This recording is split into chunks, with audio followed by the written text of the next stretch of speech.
Thank you, Chair. I can confirm that the meeting is now live and webcasted.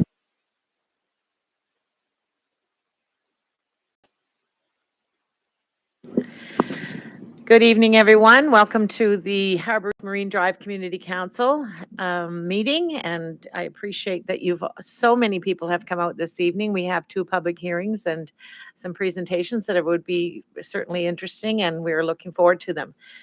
At this point, I'd like to recognize that Halifax Municipality is located in Mi'kma'ki, the ancestral and traditional lands of the Mi'kmaq people. The municipality acknowledges the peace and friendship treaties signed in this territory and recognizes that we are all treaty people. I'm looking for, next is our approval of minutes. Is there a motion for approval of the minutes for August 7th, 2025? Moved and seconded. Thank you. Any debate on that? Any errors or omissions? Seeing none, all in favor? Those opposed, nay, and motion's carried. Thank you. Approval of the order of business and approval of additions or deletions. Are there any additions or deletions, Mr. Clerk? Thank you, Chair. Through you to Community Council, there have been no requests received through the Clerk's office for additions or deletions this evening. Okay, thank you. Do any committee members have, council members have anything to add there? Seeing none, we need a mover and a seconder. Moved by Councillor Austin, seconded by Councillor Purdy. And all those in favor say aye. Aye. Those opposed, nay. Motion's carried.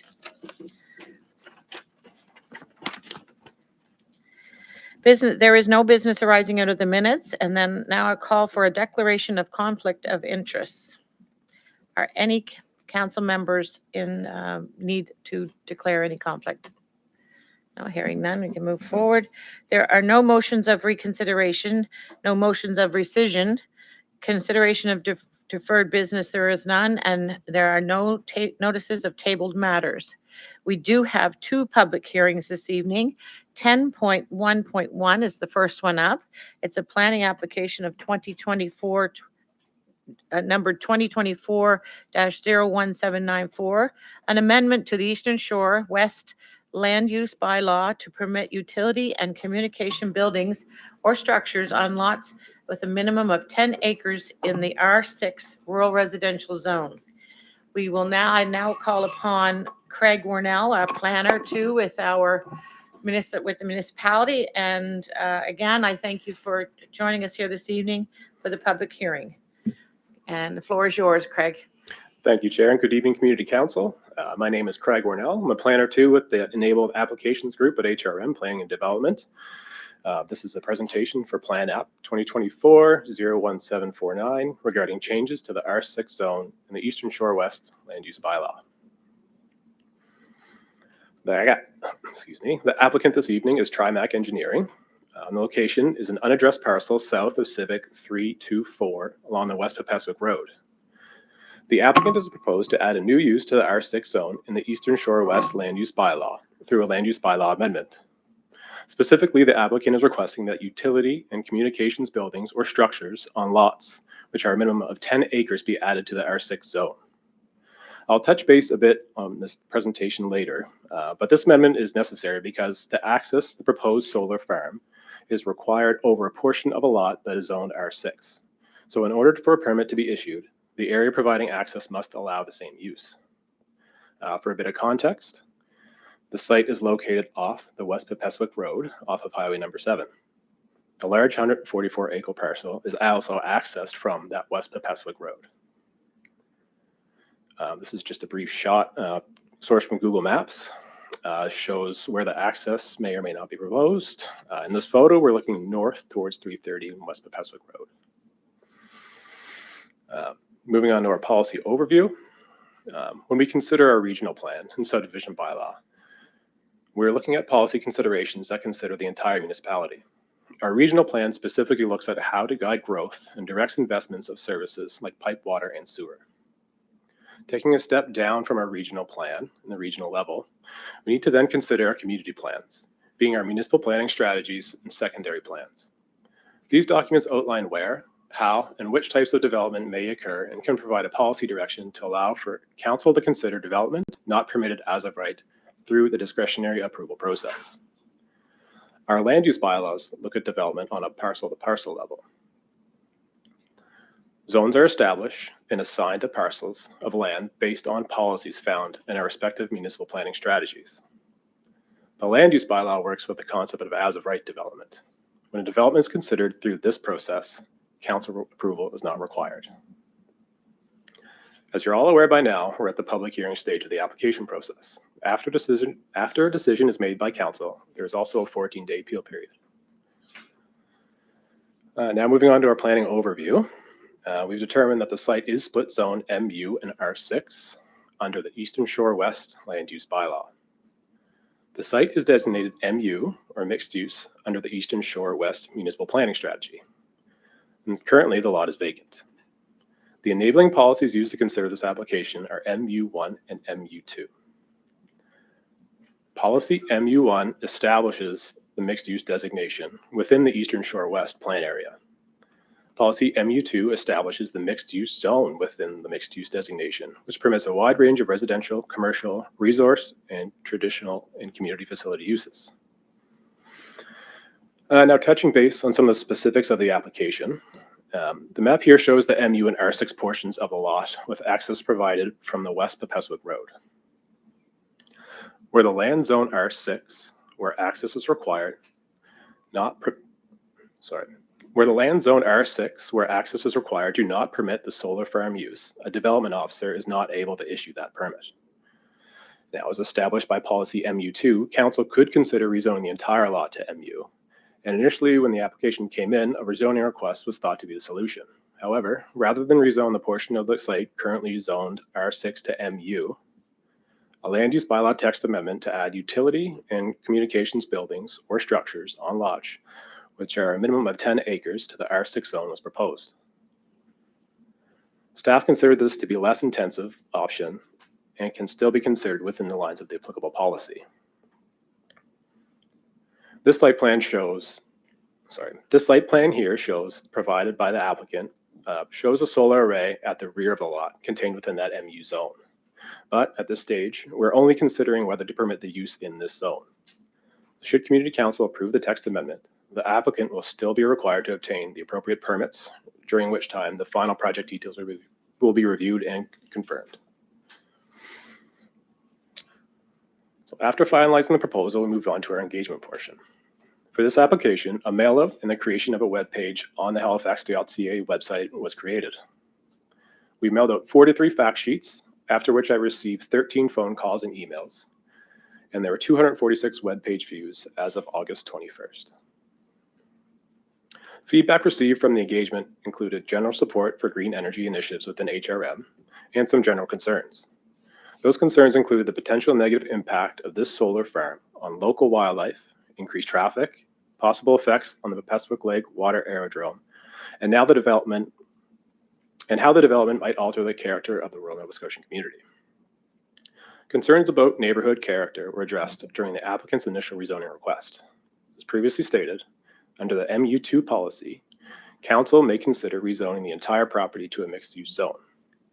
However, both the applicant and staff agree that rather than pursuing a full rezoning, a more appropriate and less intensive approach would be to add utility and communications buildings or structures on lots which are a minimum of 10 acres as permitted in that R6 zone.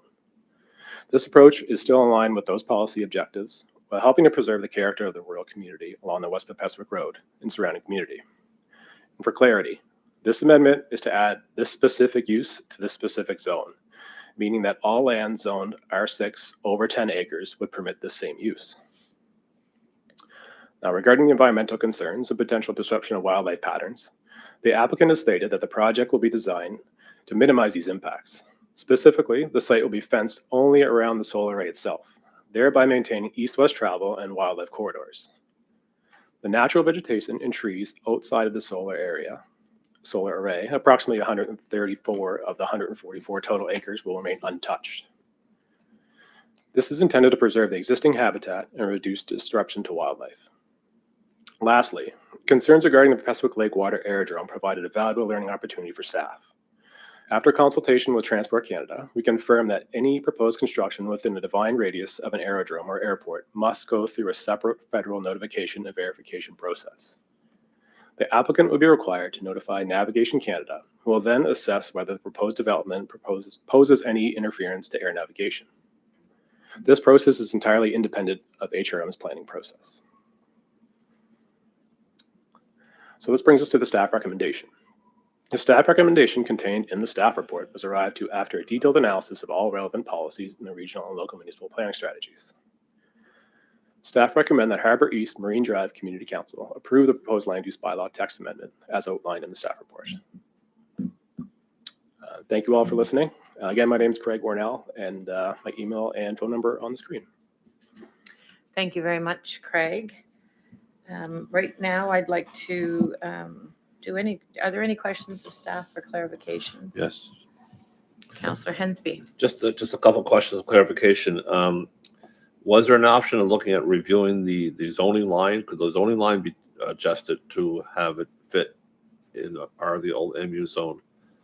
Like instead of having the whole lot rezoned, could the zoning line be changed, or would that require a regional plan amendment to change the zoning line? Chair, through you to the council. I'm actually going to call in my principal planner.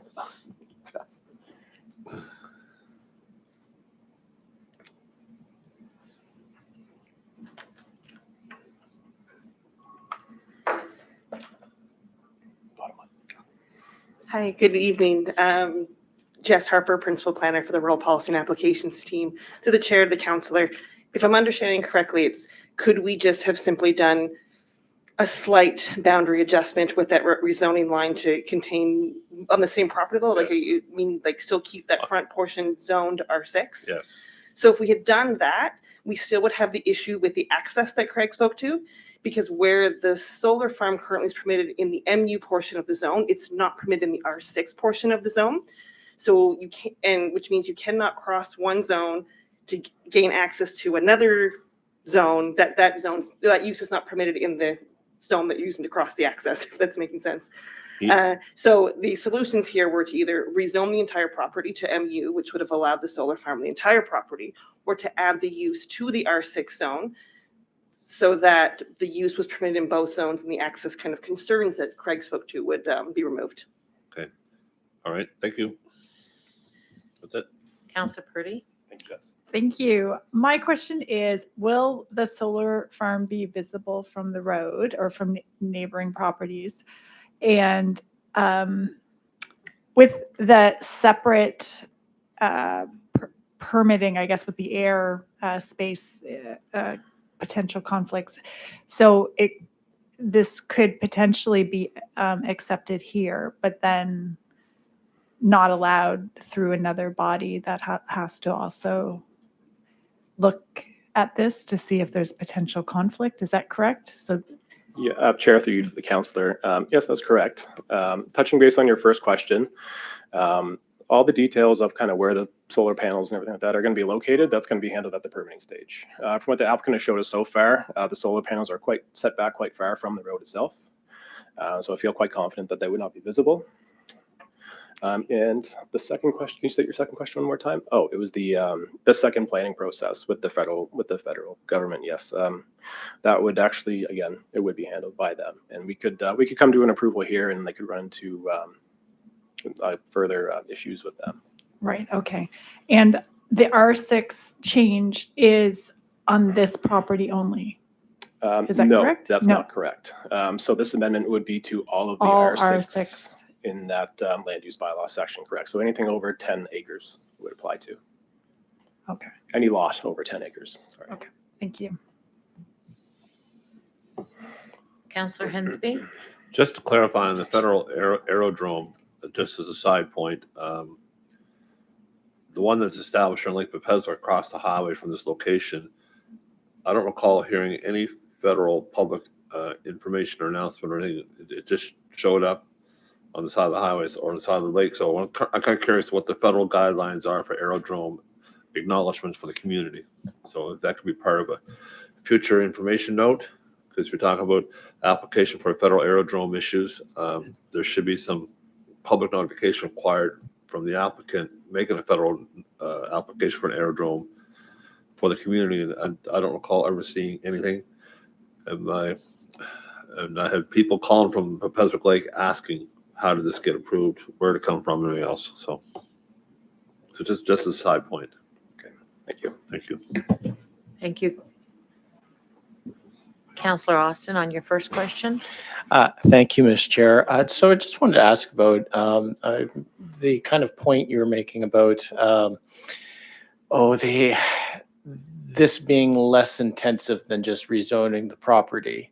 I don't know how many RU6 zones there are out there, but wouldn't it be more impactful to be affecting every RU6 zone in the whole land use bylaw rather than, doing something specific for this particular property? Through the chair to the councillor, I think, again, that was addressed. Again, what we're doing is we're adding that particular use to that zone in the land use bylaw itself. So as far as effect goes, that use is attached to that zone. And so any lot that is over 10 acres would have that zone permitted or have that use permitted. Mm-hmm. What I'm just going for is how many properties are we talking about, that then get that additional rights applied to them versus just dealing with one specific property for one specific proposal? So on our mapping, it does show a fair amount of R6 properties along that West Peswick Road. The lion's share of those lots are, again, I don't know if we could bring my PowerPoint presentation up again.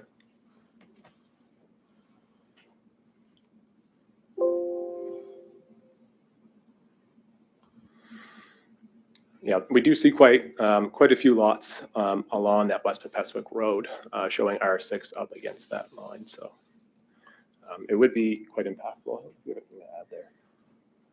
Through the chair of the council, just to kind of add on what Craig was saying.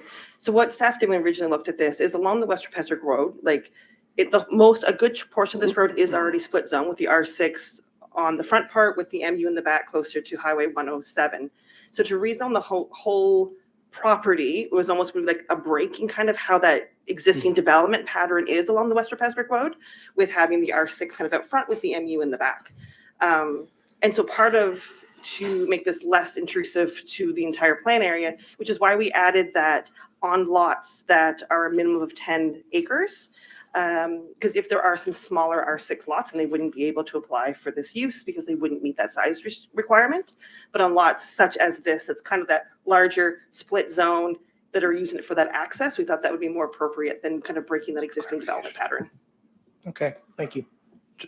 Madam Chair, if I may, for clarification, the R6 zone uses, if I want to read them, people would know what they're used for. Residential single dwellings, shared housing units with up to 10 or fewer bedrooms, home business use in conjunction with the premises, boat sheds, commercial uses as professional service shops, craft shops, antique shops, art studios, bakeries, wilderness recreation outfitters, existing uses excluding kennels, short-term bedroom rentals, resource traditional uses as agriculture use, forest uses except for permanent sawmills, fishing support uses and traditional uses, community uses that include daycare facilities, open space uses, and private clubs. That's the R6 zones permit. Thank you. Councillor Purdy has a second question. Thank you. So thanks for raising that. I don't see how this is less impactful. Is the 10-acre lot, is that for the whole lot that has the split zoning on it, or is that just for the lots that the R6 zone is 10 acres? Because would this type of rezoning within the lot be applicable to all the lots that are 10 acres that just have a smaller R6 zone within them? And do we have solar farms anywhere else in HRM? Is this the first ever proposal for a solar farm in HRM? Chair, through you to the councillor, that I'm not aware of. But when we look at these larger lots, when they are split zoned, we take the entire lot into consideration. Okay. So when we look at that zoning line, that doesn't really change the square area of the PID or what we would consider that 10 acres itself. So if that entire lot was all zoned MU and smaller, if that lot was zoned R6 and smaller than 10 acres, it wouldn't be applicable. But just the same with that section of the R6 lot there on that road, if the amendment was passed, we could action that use on that lot because of the entire size of the entire lot, if that makes sense. So this could potentially attract a whole bunch of solar farms in this area and really, really change the landscape of this whole area then. Yeah, could make the use more possible and more permissible for sure. Okay, thank you.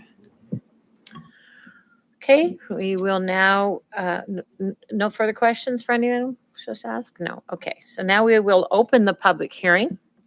And I'd like to invite the applicant, Joel McNeil, Senior Engineer, Principal, TriMac Engineering, and Tracy Zhang, Chief Development Officer for Powerbank Corp.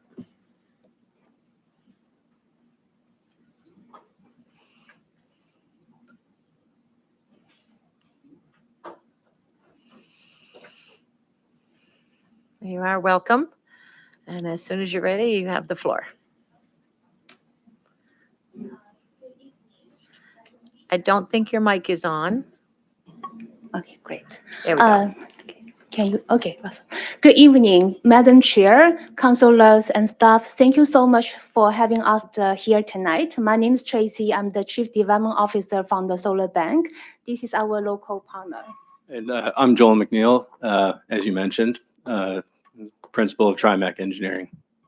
Thank you. So it's our honor here to present a community solar project located in West Passwick and seeking for your approval for the site access for the allow for the solar development. So I will share with you about the community solar program background information and the contract status, what kind of a company involved. And Joe will share about the site information and the planning considerations and also the development timeline. So finally, we're open for the Q&A. So Nova Scotia has identified there's two key challenges in the electricity sectors. One being high electricity price, average you're paying 18 cents per kilowatt hour, pretty high nationally. And the other is a high emission in the electricity generation sector. So currently still about the 50% of the electricity generated from the fossil fuel, about the 30% coming from the coal plants. So the province already determined to phasing out the coal plant by 2030. And the goal is that 80% of the electricity they want to generate from the renewable energy by 2030. And by 2035, they want the net zero in this electricity generation. So this is part of the Nova Scotia's climate change action plan. Quite aggressive. But I'm so happy actually a lot of program happening to make this happen. So the program we're proposing tonight is a community solar program. It's up to 100 megawatt of the size procurement announced March of the last year. And if the contract will be granted by the Minister of Energy, the contract term is 25 years. So this is suitable for the community solar gardens we're talking about tonight. So the eligible size will between 500 kilowatt to 10 megawatts connecting to the local distribution system. So this allows the local residents or business, whoever want to use the solar electricity, so that now they don't have to install the solar on the rooftop or ground mount. They just need to enter a paper subscriber agreement with the project owner. So that way they can save their electricity bill, and also they just conveniently, they're still connecting to the Nova Scotia Power, using the power as a usual, but because they subscribe to the solar electricity, now they can use the clean energy. So that's roughly how that's work out. The project owner will provide the 100% financing for the project. They will hire us, co-developing the project, build and own the solar project for 25 years. And the solar projects connecting to the Nova Scotia Power, the grid, and feeding to the grid, while the users, right, they're still connecting to the Nova Scotia Power. They just need to enter a paper agreement, the subscriber agreement, and then they can use the solar electricity at a discounted price. And these solar projects connecting to the local distribution system where the business, the residents, schools, they're all connecting to this system. And once this solar project has been in operation, the local reliability of the electricity will be improved because this is the solar electricity directly feeding for your local distribution system. So other benefit will be the subscribers will be received a 2 cents per kilowatt off. So roughly about a 10 to 15% off on their current Nova Scotia power bill. There's no commitment fee, there's no incremental fee for as a subscriber. So they just, sign up as a paper subscriber agreement, and then they can use the clean energy at a discounted price. So the other benefit is that local job creation, because during the construction time, we hire from the local as much as possible. And this contract for 25 years. So we'll also hire for the local technician, electrician, and also, vegetation control. So we'll hire the local as a long-term basis. On the other hand, of course, it's a clean energy will help to reduce the emission locally. So up to now, the province just announced the 4 contract granted. 2 of them is in the Sydney, and the one in Halifax, and the other one is Brooklyn in the Annapolis Valley. So the contract has been granted by the minister on March 7 of this year for the past week. The size is a 2.2 megawatts. So Joe will talk more later. The project owner is a Pathway Solar Inc. We call the special purpose vehicle SSPV on this project, and that is 52% owned by the Harbour Leverage. It's a local not-for-profit organization with a headquarter office in Halifax, and the other 48% is owned by AI Renewable. And SolarBank and the TriMac, our role is the co-developer, bring the projects from very beginning until the commercial operation, and also operate for 25 years. So AI Renewable is a Canadian limited partnership headquarter office in Toronto. So the investment goal is only investing on the clean infrastructure and the renewable energy projects in Canada to be qualified for their flow-through investment. And because of the flow-through tax benefits, so the investors' goal is only a conservative 1 single-digit returns. That's how we can make it financially feasible for these projects. So the other is really their mission. They also want to be part of solution to managing the climate change. SolarBank is us. So we are Canadian solar developer established in 2013, around 12 years from now. And we develop over 1,000 projects in Canada and also in the US. We also have about 8 years experience in community solar program development in US, which a lot of solar expertise and also the community solar program development experience we can bring in to Nova Scotia, which is actually the first community solar program in Nova Scotia, also in Canada. Feel very proud of that. So this is our development process. We, with TriMac, and we developed projects from very beginning when the time we talking to the landlords and analyze about the policy. We assembled the package, went to the municipality, proposing for the project, and also hosted public meetings. And for this one, we already got a contract granted. And after that, we'll hire the local consultants, engineers, do all the detailed studies, and the engineer will do the solar design, will procurement, construction, until the commercial operation. So we're still here for the long term, for 25 years, managing the projects, operation, and also for the subscriber management. So our interest is in line with the local community. We'll be here for the long term. So I will pass to Joe about the TriMac and also the site information. Thanks, Tracy. So yeah, TriMac Engineering is a family-owned engineering firm headquartered in Sydney, Cape Breton, and we have an office in Halifax as well. And we're in operation for 10 years this year, and we've grown from the original 3, my brother Andrew, Father Blair, and myself, and we now employ 10 engineers and technologists, and we practice mechanical, electrical, structural engineering. And as Tracy mentioned, we are co-developing this and other community solar projects for Nova Scotia Community Solar. And I guess we can go to the next slide, and we'll talk about a bit about this specific project, the West Pepeswick project. So latest info, I will say the latest size is 2.2 megawatts AC. I just want to clarify that, and that is a fairly recent development. I'll say the capacity available as determined by Nova Scotia Power was somewhat fluid, if I could describe it that way, up until about June. That's just the way the interconnection review process goes with Nova Scotia Power. But so we are proposing a 2.2 megawatt AC site off West Pepeswick Road on an area, developed area, about 15 acres is what you're looking at, that little blue rectangle in the mixed use zone. And this is enough power to power about 260 or 270 average Nova Scotian homes. This is similar discussion that we give during our community engagement sessions that took place last year, which I'll mention are separate from the community engagement done through this planning application. We talk a bit about what construction of a project like this entails. 30 seconds, okay? Maybe I'll skip ahead. It takes about 4 months to construct, and I'll talk more about time. I guess I'm running out of time here. Skip ahead a little bit. Ultimately, what we're asking for here would be for regional council to agree to take this to committee of the whole for consideration and eventual adoption, so we can continue the permitting processes with Craig's capable team. Wow, that went quick.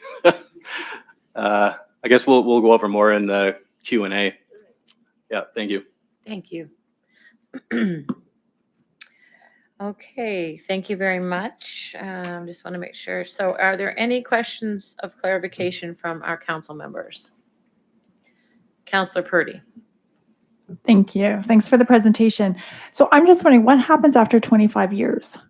What happens to the solar panels? What happens to the ownership and the residents who've been using the power? So at the end of 25 years, there's a couple options. So we'll check with the province. If they still have this type of a solar generation program available, we'll apply. And then if we got the contract, we could grant it with the 5 to 10 years of a contract, because the solar project itself, the lifetime is about 30 to 35 years. So, and then of course we'll consult with the landlord. So if they're interested, we could extend about the lease agreement, continue to produce the electricity for the grid.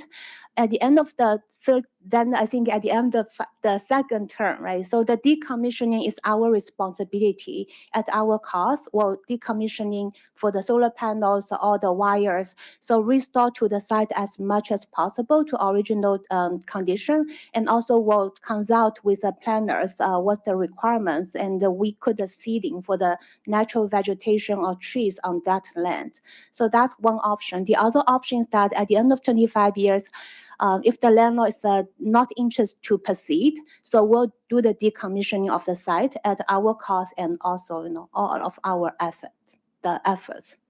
Okay, thank you. And about solar panels, I was looking at pros and cons. Okay, that's probably another question. Okay, thank you. Thank you. I'm good. Councillor Hensby. Could you clarify what the original application of the size was potentially proposed at first, but now Nova Scotia Power downsized the application request? Could you just clarify that? And the amount of acreage it was potentially going to use, now it's going to be proposed to use? Yeah, I think an earlier iteration of this was more in the 5.4, so about double, 5.4 megawatts.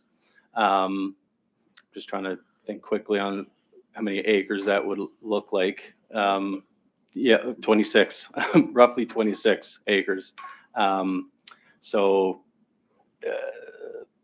Yeah, it's some additional information came forth from Nova Scotia Power about actually a nearby interconnected wind turbine that they had to consider when looking at the available hosting capacity of the power lines that we intend to connect to. So that's why we are now at 2.2. That's the actual minimum load of the hosting substation. So, and actually that answers an earlier question. would this attract a lot of solar developments? And I think likely not. 2.2 is what the power lines can handle now. Any additional renewable generation beyond that would be a little more technically difficult and likely more costly because it would then likely be backflowing onto the transmission system. So I just wanted to put that out there, that it wouldn't be open season on solar farms in West Pepeswick with this legislation. So, yeah, you require three-phase power connections and everything else, and not all R6 slots have that availability of power lines. That's also correct, yeah. Okay, thank you. Thank you. Council Purdy? Thank you. On the solar panels, where do they go when they're decommissioned? Do they go to landfills? And are there toxic materials in solar panels?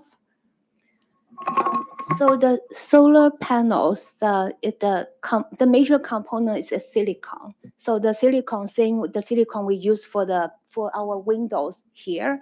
So there's no toxic ingredient, and also the frame is aluminite. So when the time for the decommissioning, actually over 95% of the material is recyclable. Yeah, so, and that's also our plan. When the decommissioning time, we actually hire for those solar recycling company, helping us to do the decommissioning together. So that way, most of the material will be recycled. Thank you. With council's approval, I'd like to ask a couple questions. I'll do that from the chair here. Yeah. So would there be local jobs with this? Does this project, I'm not sure how the whole thing works around how this project is moving forward. These things cost a lot of money. This whole project's got to cost a lot of money. Where's that coming from? And what happens if people don't sign up to use the power? And is there, and just help me understand, was there a cost associated to that? What regular cost? Okay, good question. So in terms of the project cost itself, it's the cost as an owner, right? It's 100% provided by the owner. So that's an AR renewable plus the Harbour is a not-for-profit organization. So because of this project, renewable is also part of the climate change action plan. So already got around $440,000 granted by the Net Zero Atlantic because along with the provincial goal for the energy transaction.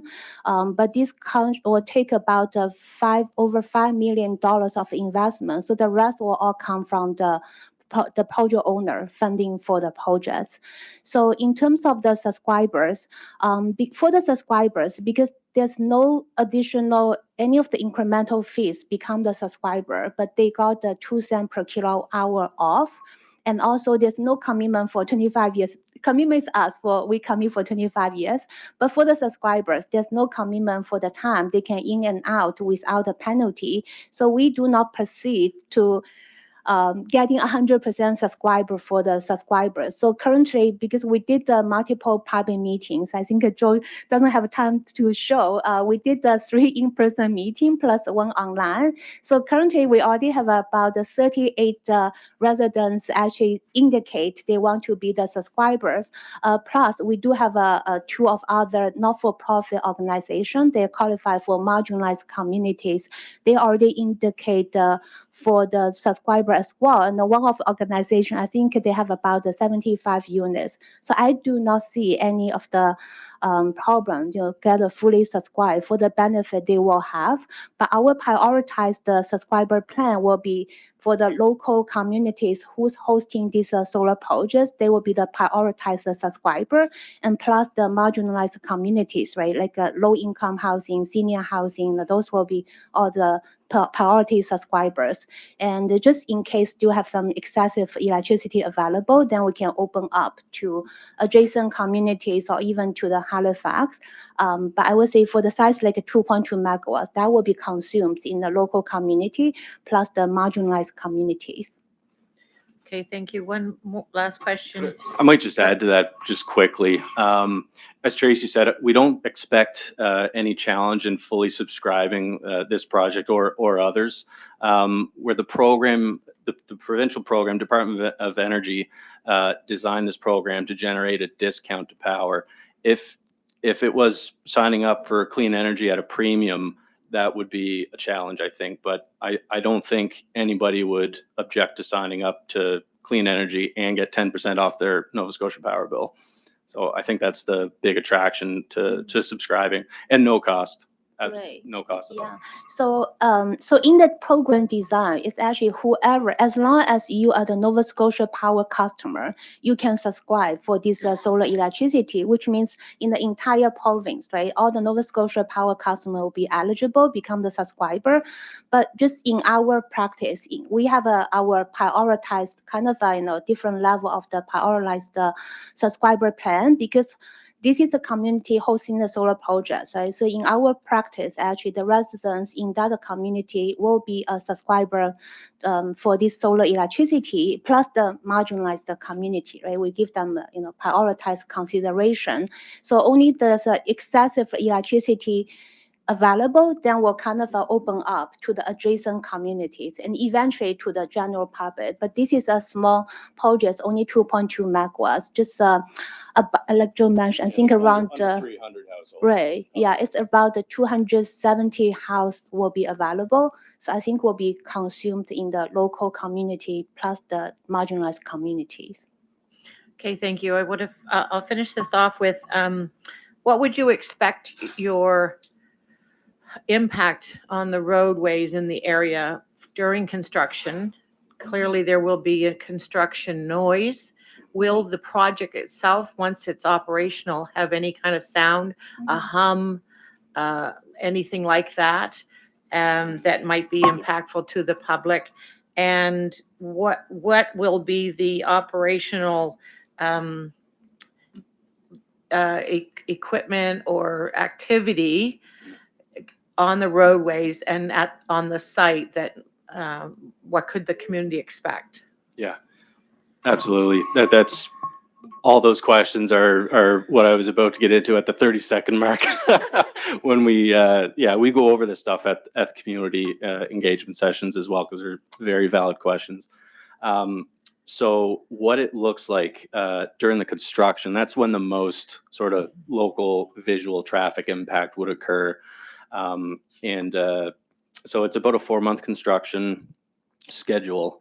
The first 2 or 3 weeks of that is the equipment deliveries. So we would have scheduled trucks coming in with panels and racking and the like, and we would schedule those out, maybe an hour or two, a couple hours apart, so that truck has enough time to come in, fully offload, and get out of there before the next one comes. So we're not clogging up West Pepesic with 18-wheelers. Additionally, during that 2 or so weeks, we would have traffic control in to facilitate, a truck coming in and bring those materials. For the remaining approximately 3 months, there'd be a crew, commuting there in the morning and departing in the evening. Crew would be about 30 to 40 construction workers, electricians, and mechanical trades, labor, and operators. So beyond that, when the project goes into operation and long-term maintenance, there'd be very little traffic associated with this site. There'd be a crew coming maybe 2 or 3 times a year for vegetation management, basically mowing the grass, and cleaning the panels once or twice a year, and then also doing some routine electrical checks. And then between those visits spread out through the year, there'd be next to nothing associated with this. So very little long-term traffic impact to the community. What about sound? Oh, yes. There is no sound associated with the panels, of course. The transformers have a very low electrical hum. It's like the same level as a quiet dishwasher. You'd have to be within feet of it to perceive it. Certainly, if you're outside the immediate fenced area, you wouldn't perceive any sound at all from the site. Councillor Hensby. Just one question. Was there an application request done to the Provincial Department of Public Works for Transportation about access off 100 Series Highway for temporary access to do your harvesting of the trees and stuff? Off of the 107, Yes. there was some initial discussion on that. However, it was fairly quickly deemed not going to be an option for this project for any access off 107. They deemed it to be much more public, much more safe access from West Pepaswick in terms of public safety. Thank you. Okay, thank you. We will now move to the speakers list. I have 5 names listed. Members of the public will be given 5 minutes to address this topic. When I call your name, you may come up to the microphone. Please begin by stating your name and the community in which you reside for the record. Please refrain from debating points expressed by other speakers. Keep your comments respectful, on topic, and directed to me as the chair. The clerk will hold up a yellow sign when you have 30 seconds left remaining, and when the time is complete, the clerk will hold up a red sign, and at that point, we ask you to stop your remarks.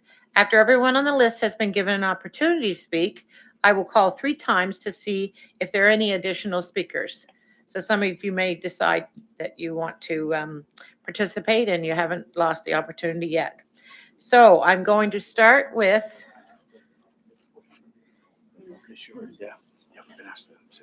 Yeah, thank you. I was thinking the same. Thank you. I would like to invite the first person up to on the sign-up sheet, come forward.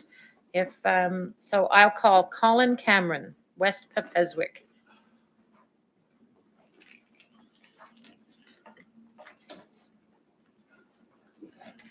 Thank you, Madam Chair, for this opportunity, and councillors.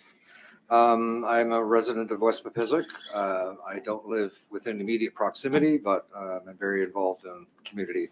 Can you state your name as well? Sorry, it's Colin Cameron. Thank you. I'd like to start off by preface my statement by saying that I am very much in favor of solar.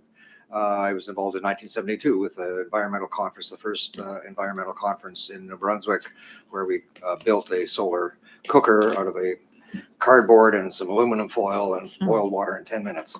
I also have solar panels on my house. I find it very ironic that this is being called a solar garden. To me, that's a misnomer.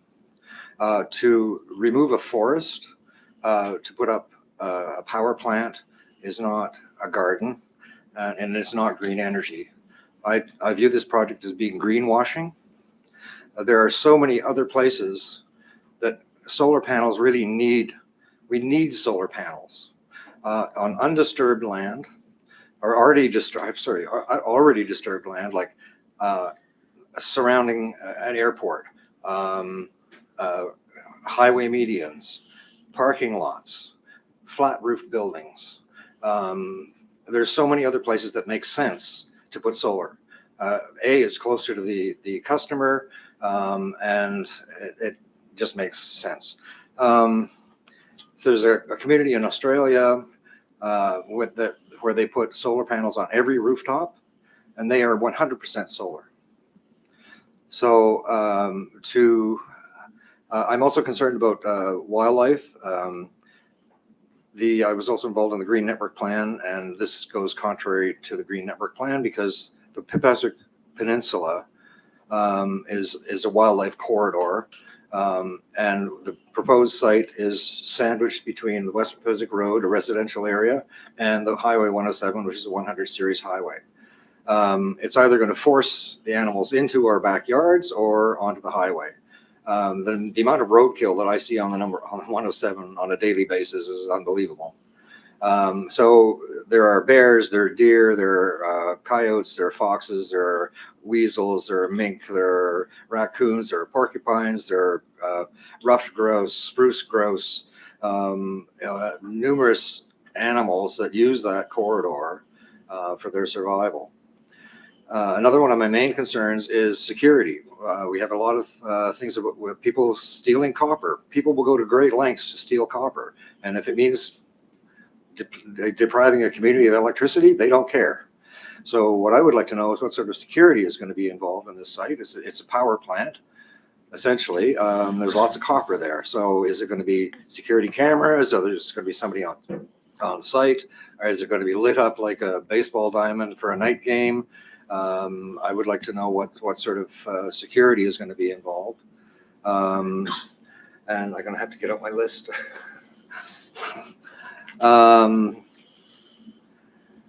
Yeah, so and fences. We're talking about fences. I believe that the proposed fence was 6 feet or 8 feet. A deer can easily clear 10 feet.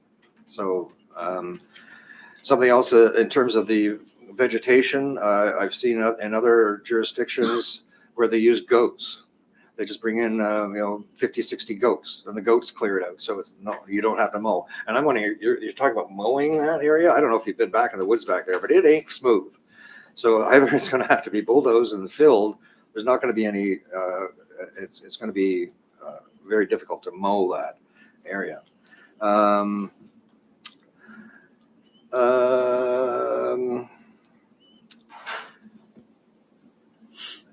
Yeah, so I guess those are my main questions or my main concerns. Like I say, it's not going to affect me directly, but I'd also like to question where they're proposing their access off the West Pepesic Road, because that's the picture doesn't do it justice, because there's a sharp corner and you go down a dip and then up another dip and around another sharp corner. So I would question their access, but right. I don't need the extra 30 seconds. Thank you. Thank you very much.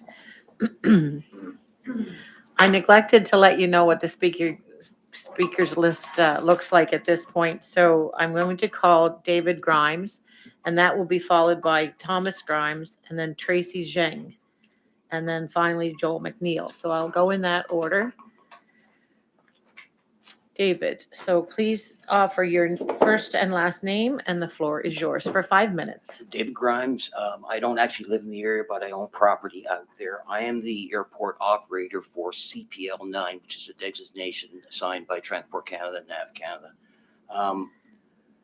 There was a thing on the board that said there was 2 airports, Porter's Lake. There's actually 6. There's Paces Lake, which is 2 miles north of this proposal. That's a registered aerodrome with Transport Canada and NAV Canada. There's Scotts Lake, that's less than a half mile north. And I am literally 100 meters or more from the proposal. I'm not opposed to solar panels in the area, but this takes the cake. It's right in the worst possible place. It is exactly where the aircraft are landing and departing.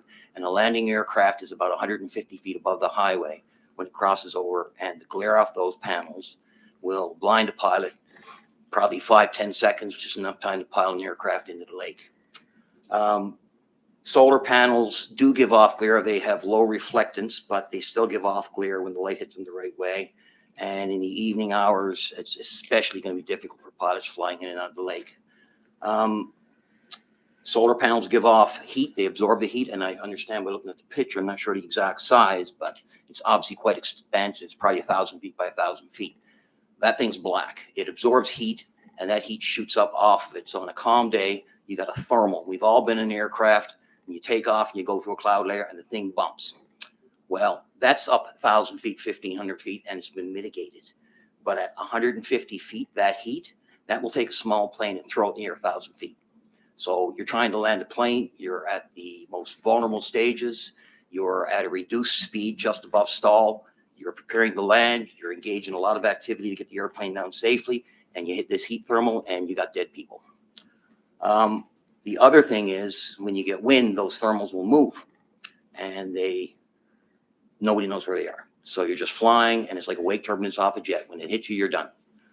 I'm not opposed to it, but like I said, this one is in the absolute worst possible place. I've been in contact with Transport Canada once I found that this thing was going through. And I spoke to NAV Canada, and I was told that they don't typically send representatives, but as the airport operator, it's my obligation to come here and speak my piece. Transport Canada has out, and nobody said what type of panels are going to go up here. Are they parabolic trough reflectors? Are they central tower concentrators? Or are they photovoltaic panel? That may not be the right pronunciation, but those are the worst ones. So airport zoning regulations, you type in Transport Canada airport zoning regulations, it'll come up and it'll say federal airport zoning regulations, it spells it down. And basically anything that happens on the airport property is under the guise and workmanship of the operators, and anything within a 5-mile radius outside the airport falls under Transport Canada's federal airport zoning regulations. So it says lands within the airport boundary are under control of the airport operator, do not require AZR, which is what we just talked about. And Transport Canada's certification requirements normally extend beyond airport boundaries, and the AZR applies to surrounding off-airport land. So that goes 5 miles, and you got 3 lakes right there. So put it there if you need to, but if there's an accident, we know what to do. Thank you. Are we allowed to ask a question? Yeah, okay, I'm good. Thank you very much. Thank you. Next speaker is Thomas Grimes.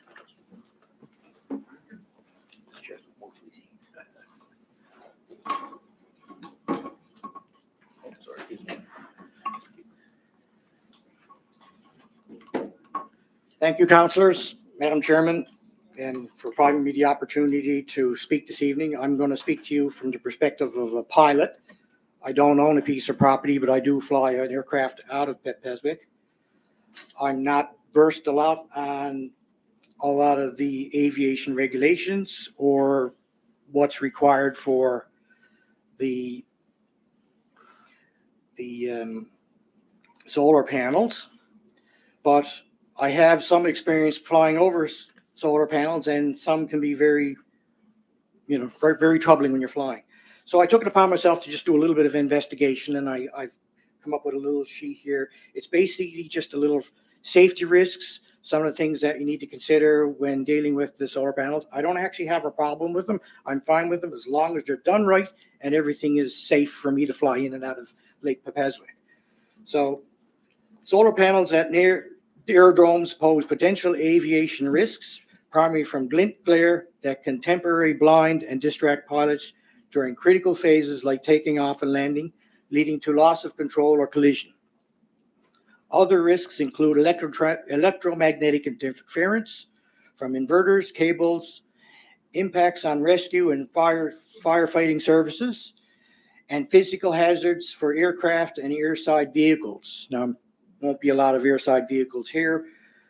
Mitigating these risks involve careful site assessment, design modifications like anti-reflective coatings, textured surfaces, panel orientation adjustments, and establishing clear regulations guidelines throughout collaboration with the solar developers and the aviation authorities to ensure safety is maintained along sustainability goals.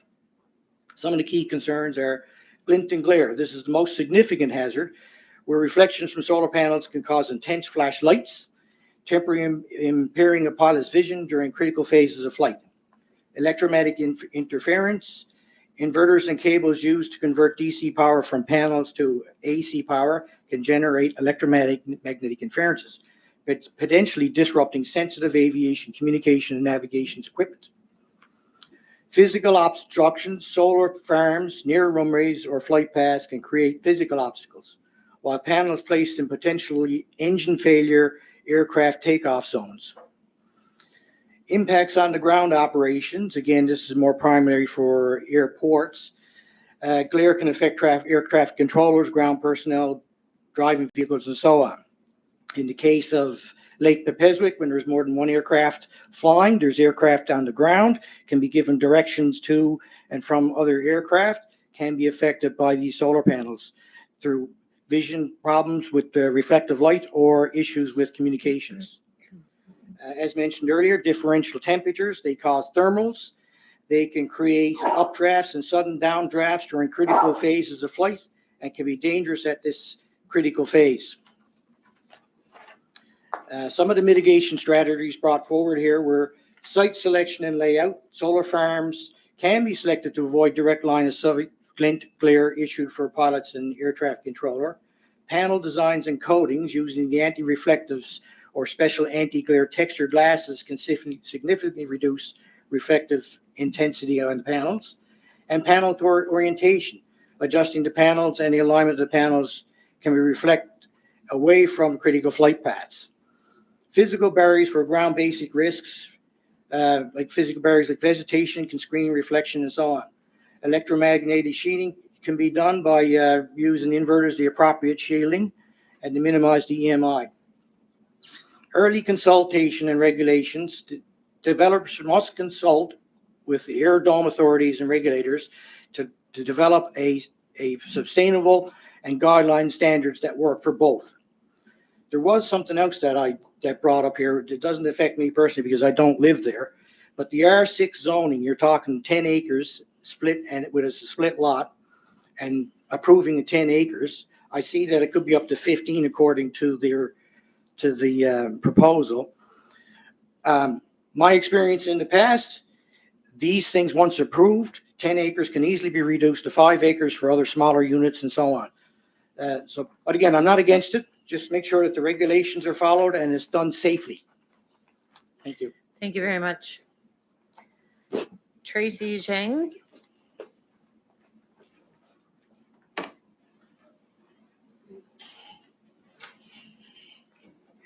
You presented as the applicant. Part of We the- thought that was just a general sign-in sheet. Oh, We both okay. signed. Okay, so we're gonna, yeah, thank you. Okay, thank I didn't put the two together. Same with Joel McNeil, the Yep. same thing. you. Yeah. Okay, so that's the end of the speakers list. I now will call 3 times to see if there is anyone in the audience now that would like to speak. So is there anyone who would like to speak to this application or this consideration in this public hearing? I see you in the back and you'd like to come to the mic, state your name, your area that you live, and you will have 5 minutes. The clerk will alert you at 30 seconds and then again when your time is up. I'm not a very good public speaker, I'll say that. My name is Lisa Gates. I live in West Pepeswick. I actually live at 378, the bordering lot to this development.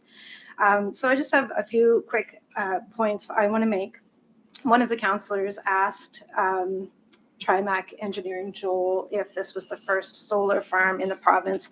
No offense. He wasn't able to answer, but it was addressed at one of the community meetings that was held. And this is the first solar farm in the province. I think it might be the first one in Canada. I might be wrong on that. I need you just to just give all your remarks towards me. No, you don't need, Sorry. not to anyone else. Sorry. Yeah, thank you. It is the first one in the province that was already addressed at one of the meetings. I believe it's the first one in Canada. So my concerns with that is there's not a lot of research on how these do affect the community, as far as sound, disruption, all these things. So that was my first point. My second point is I do have concerns that if this first portion of the land is rezoned, that this could then expand. The power lines could be upgraded and the farm could be increased, as sometimes these developments do. So definitely that would affect the neighboring properties. Thirdly, I think the points that Colin, one of my neighbors, brought forth, the concerns about the air traffic, the concerns about wetland pollution. There's a lot of wetland in that area. The concerns about the wildlife corridors, the concerns about the wildlife being pushed to the 107 and to the 7 is going to cause car accidents. There's a lot of concerns with this solar farm to supply power to 270 houses, where most of the profit goes to a Toronto-based company. A 2-cent kickback to, I don't know how many houses this would be open to, is kind of minimal in our opinion, and our being the residents of the area who had some pretty serious concerns about this development being on our quiet residential street. If you drive the street, it is quiet, it's treed, we walk it. I mean, it's going to be a significant change and impact to our area for minimal solar free power to, the surrounding areas, minimal green energy, let's say. Yeah, so those are my points. Thank you very much. Thank you. We have a question for you, Lisa. Yeah, Councillor Mancini. Thank you, Madam Chair. Lisa, you alluded to wetland pollution. I don't understand, how are you concerned about wetland pollution? What's going to Well, cause the there's- wetland pollution? Thank you for the question. There's a lot of wetlands in that area. There's a lot of like ponds and on our property as well, which borders this. I would think that, I don't know. I'm not a developer of solar farms, so I would expect that, anything that any kind of infrastructure that there's wetland rules. So I'm a contractor. You're not allowed to build anything within a certain proximity to a wetland because of the risks of disruption to the wetland alone, materials leaching into the wetland. So I would think that any sort of development would have to abide by the 30-meter setbacks that are in place through HRM to our wetlands to protect our areas. Okay, thank you. Thank you. Thank you. Now call again. Are there any further speakers for this application? Second time, any further speakers? And the final time, are there any further speakers? Now, is there a motion to close public hearing? Oh, first I have to let the, the applicant, I invite the applicant forward to address some of the concerns, or if there's anything else you'd like to add. Okay, sounds good.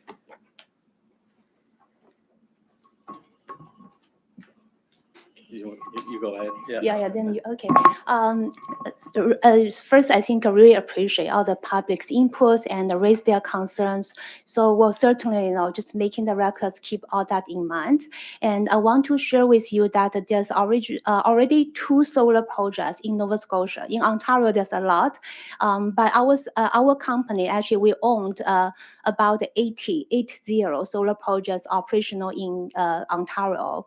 So we do have experience in managing that in the construction, be safe and then operate in a safe way. So I think no concern from that. But I fully understand where the concern come from, because in Nova Scotia, it's still a little bit new for these solar projects. But having said so, there's already 2 large solar projects in Nova Scotia, one being 4.8, I think, in the Belwick. The other one is about 2.5 in Mahone Bay, Mahone Bay, yeah. So both of them are already operational. I think in the future, along with this community solar program, you will see more in Nova Scotia. This is a really I would say safe, mature facility. Using the solar produced electricity is not like some of the nuclear plants. Is actually you need to take in the risk. It's kind of a mature facility in the operation for many years. So in the installation, we use the fixed racking. So don't have to worry the wind will blow away, because by the time we do the civil design, we also will have to do a lot of in-depth engineering studies, right? So that will affecting how the racking have to be designed, installed. So in terms of safety, there's no concern for that, because it's a fixed racking will be designed in the way that can safely installed over there for 25 years. So, and also I do hear about the concerns about the wildlife. Certainly that's so important. I think it's a environmental friendly production plan. We do need to, minimize the impact to the environmental as well. So currently we got a contract granted. So currently it's under the Nova Scotia DSIS study. It's a detailed system impact assessment for the confirmation of the capacity. But after that, the report actually will be back end of September. So after that, we'll do a number of the engineering in-depth studies, such as the wildlife studies, and also the wetland delineation, geotechnical studies, topographic studies, archaeological studies, like the number of all the in-depth engineering studies enable us to do a solar design, not impact the environmentals. For instance, the wetland, right? So in the current site plan, you already see we put a 30-meter setback, just want to minimize the impact to the wetland and also the water. But based on the wetland delineation and all other studies, if actually, having the recommendation say, hey, you will have to put a 15-meter setback, we're happy to do so because we have more than enough space and also have to minimize the impact to the environmental, right? So currently it's kind of a preliminary site plan based on the preliminary desktop analysis. And having said so, before we apply for the community solar contract, we already did preliminary environmental assessment for the wildlife through the CCTH, community culture, tourism heritage. Yeah, so they already screen out about this land, and they do not foresee the issues impact to the wildlife and also to the archaeological. So I remember they mentioned that they do figure out within the 10 kilometers, there's a monarch butterfly. That's probably the only species at risk, right, identified, but in that region, not on the project site. And also there's no archaeological risk from their analysis. And they do identify there's a rare plant, it's called the atlas, within the 10 kilometers of the site, but there's not on this project site. But having said so, like I mentioned, after DSIS study, we'll conduct all these detailed engineering studies. Now, once this detailed report available, then the solar design will follow based on all the reports, right? So I don't think wildlife will be concerns. So we'll pass to Joe talk about the glare and also the You have 30 seconds to talk about the aircraft. Oh, that was part of my time too. I just wanted to mention to the two, the airport operator and the pilot, we did initiate a NavCan development review for this project. And I anticipate to have some recommendations come back within 4 to 6 weeks. So we look forward to reviewing those. And as the pilot mentioned, it's about doing them right and doing them safe. We certainly don't want to create any additional risk to people in the air with this project. So I just wanted to let them know that that is underway. I have a question, if I could, Madam Chair. Thank you. Councillor Mancini first, you. and then Okay. Councillor Hensby. Thank you, Madam Chair. Thank you. You answered the question about the wetlands. You answered the question about the plains. The question about the security and the theft of copper. Did you answer that question? Yeah, so standard security measures would be, we'd certainly have a vehicle gate out at Peswick, similar to, Nova Scotia Power restricting access to their sites with a typical swing gate. It is private land, so any non-authorized access would be, viewed as trespassing. There'll be signage indicating that point. And then we don't light the areas. We don't want to create light pollution in these areas where we're doing these projects. There would be standard approach is kind of motion sensing spotlights or cameras, just to deter and there are eyes out there, electronic eyes on the site. Is there any in the other 80 sites that you mentioned that you have? Are there any history of copper theft on those sites? Sorry, Well, you mentioned you manage 80 other sites in Ontario. Right. Is there any history of any thefts on those sites or vandalism or the theft of copper? No, because all the racking is actually steel. It's not It's not copper. copper. Oh, Yeah. there's the answer to the question. Okay. Right. Yeah. Okay. Thank you. Okay, thank you. Thank you, Madam Chair. Thank you. Councillor Hensby. Could I ask in regards to these are going to be fixed panels, they're not rotating, whatever. What is the orientation of the panels? Which way will they be facing the sun? Yeah, typically due south. Due south? Yeah. Okay. And, okay, thank you very much. Councillor Purdy. Thank you. I'm just curious on the other two solar gardens, and I agree with our first guest there who spoke. It doesn't make sense to call it a garden, but those others, I'm assuming that was your projects and the other two solar gardens. And if not, do you know if they were also woodlanded properties that had to be kind of the trees harvested to make room for this, or was it a different type of site? Do you happen to know any details about those other solar areas? I don't have specifics on the characteristics of the original sites, but maybe I'll give a little rundown of my knowledge of the history of solar farms in this province. So Nova Scotia Power did the first one. I don't know the exact year, but it was some years ago now, maybe 8-7 years. It was in Amherst, and so that was not part of the community solar program. That was a Nova Scotia Power kind of pilot program. I think it might have been kind of a testing ground for the eventual development of community solar. So there's that one. There's actually 3 that were done subsequently by Berwick, Antigonish, Mahone Bay, kind of internally, because they have their own electric utilities. So they basically have license to do that, build a solar farm. Proponents like us require the provincial legislation through Nova Scotia Community Solar to have permission to do one. So yeah, those 3 that the towns did, I don't know where they were sited or what reasons they chose. Certainly proximity to 3-phase power and adequate space were considerations. So are you renting this property from the owner? Is that how Yes, this works? yeah, it's a Okay. private land. We already entered the 25 years long-term lease. So I don't know about the other one because we are not involved in the project. We just know, who did the project. But I can add a point because for what we know we're talking to the public as well. So this site, I think about 20 years ago, it's already been cleared. So this is like clear cut, so it just grow up, right, the trees. And I also heard about using the goats for, so it's certainly, we call the agrivoltaic.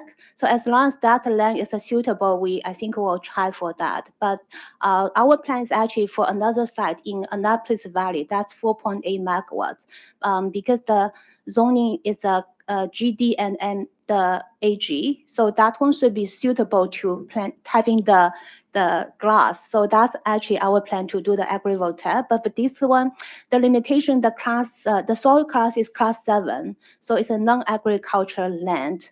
Of course, if possible, we still probably can grow some flowers for for the bees, but we certainly keep that in mind.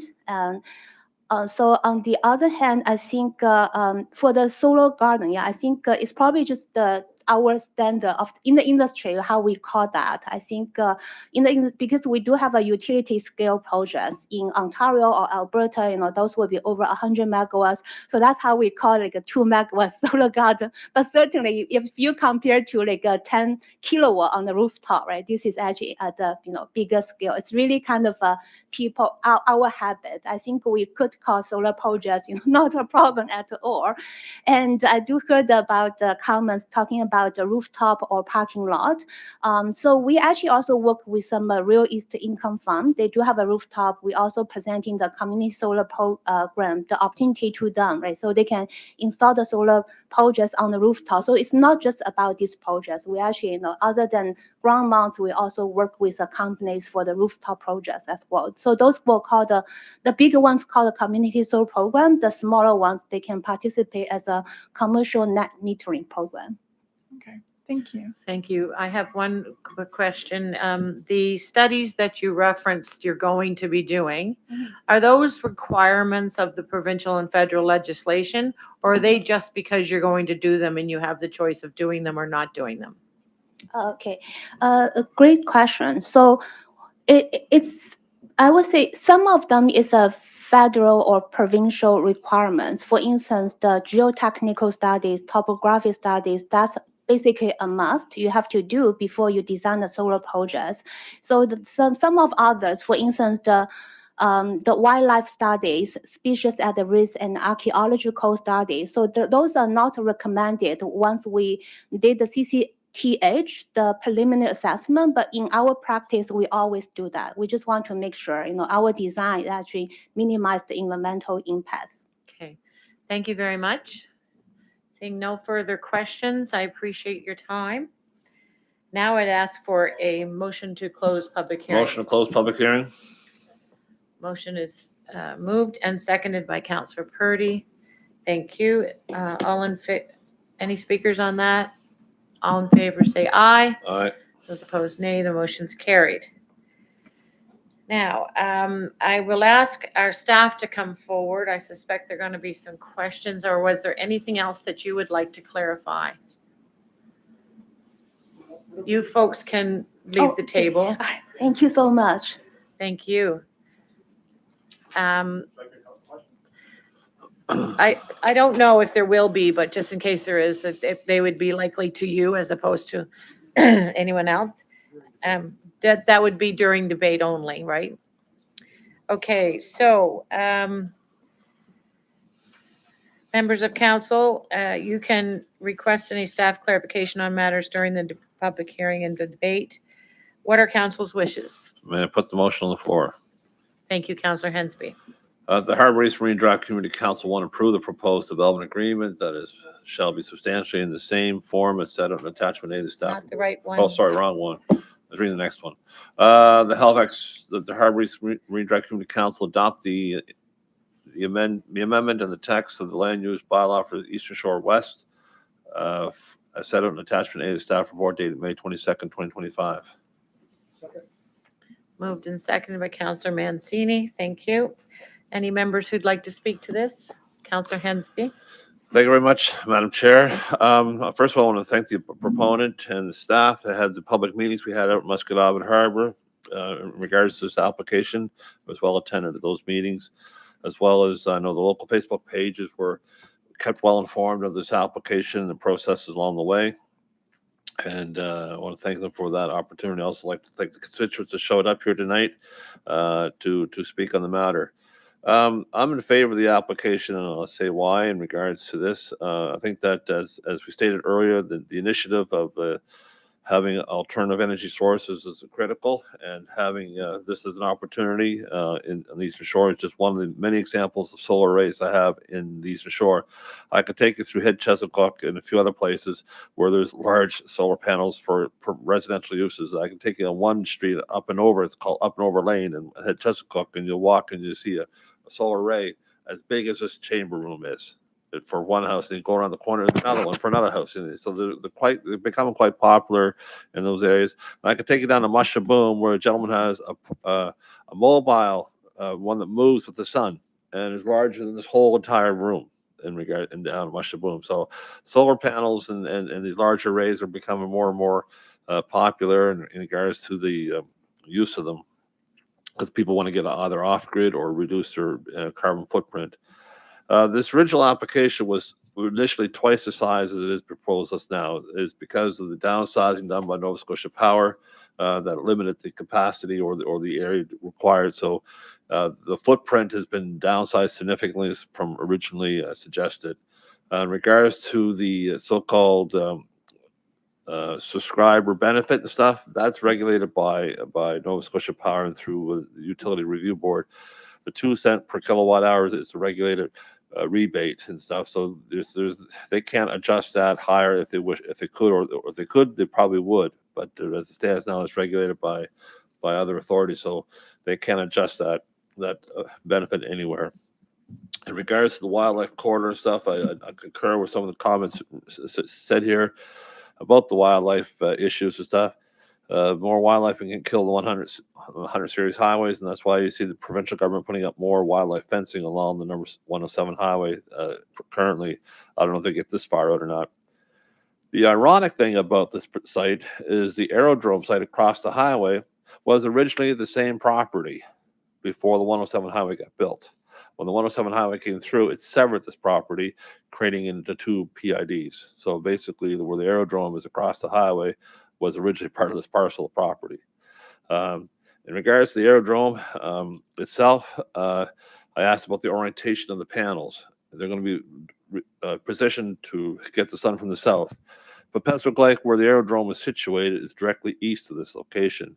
But Peswick Lake is also cut in half by 2 bridges of the 107 highway. So therefore, the planes won't have an ability to land in the southern part of the lake, where there might be glare from these panels to get to the aerodrome site. They have to land on the east or northeast side of the lakes, which is northwest of the aerodrome site itself. So all planes taking off from this from the aerodrome site will be flying away from the solar panels. There'd be no way there could be any glare in their eyes flying away from the site. And as they approach, they'll be coming in from the east to come down. So they won't be flying over the site to land on the aerodrome site on the lake. So just want to clarify the positioning of where this aerodrome is. So with that, in regards to, okay, and with that also the limitations of three-phase power lines and stuff in the local substations, it's why it's been downsized to a 2.2 kilowatt, because there's no capacity on the power line grids to have more of these plants or more capacity. Until Nova Scotia Power does more investments, it'd be a different time and probably a long time before you see that happening. So thank you. Thank you, Councillor Hensby. Councillor Purdy. Thank you. Okay, I just want to note for folks who didn't see, we had some, I think we had some differences of opinion on your aviation comments there. But so my question is, all of my concerns have been addressed adequately by the proponents here for this, but I am not in favor of the sweeping land use changes for this that will affect the municipality. So how can, so I was just looking at the alternatives. What would be an option to approve this particular project, but not approve the sweeping land use changes? Chair, through you to the councillor. I don't know that there would be any particular sweeping ideas.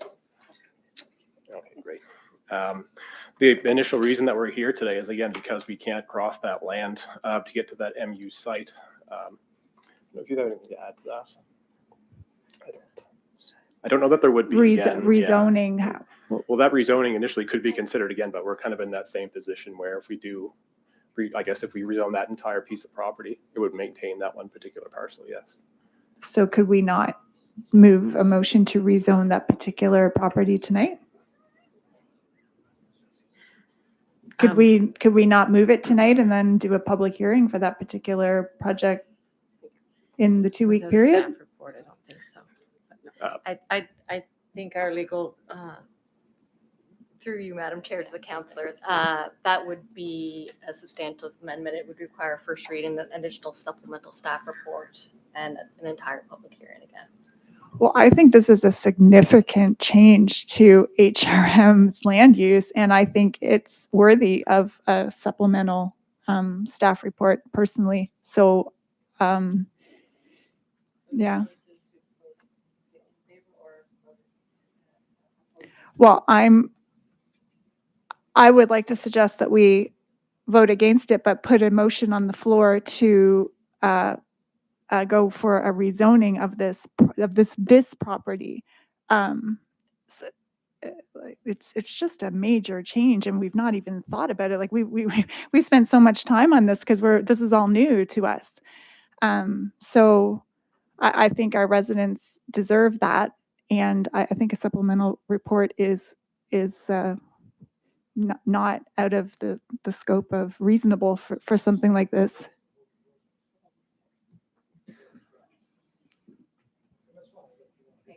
That's what I'm going to propose. Okay, just one second, folks. So Councillor Purdy, if that's what you have to offer in this debate at this point, thank you very much for that. And I'm sure the council members here will consider your remarks.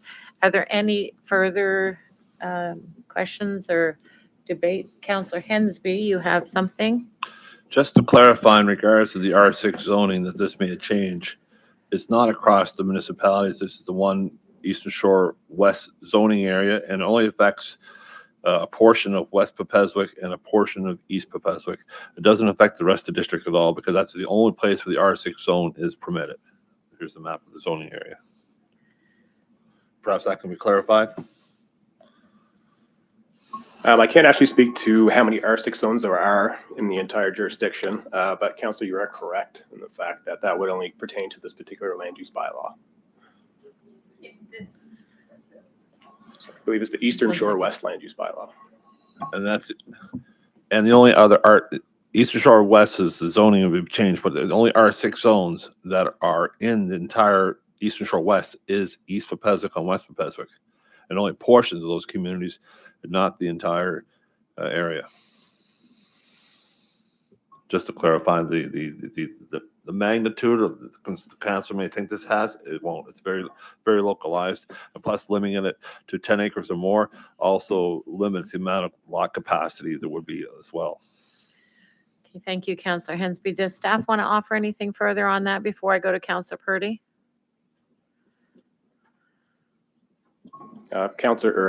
Chair, through the councillor, we're just having a quick look at how many R6 zones there actually are in that particular area, just to clarify. Okay. Just give them a minute.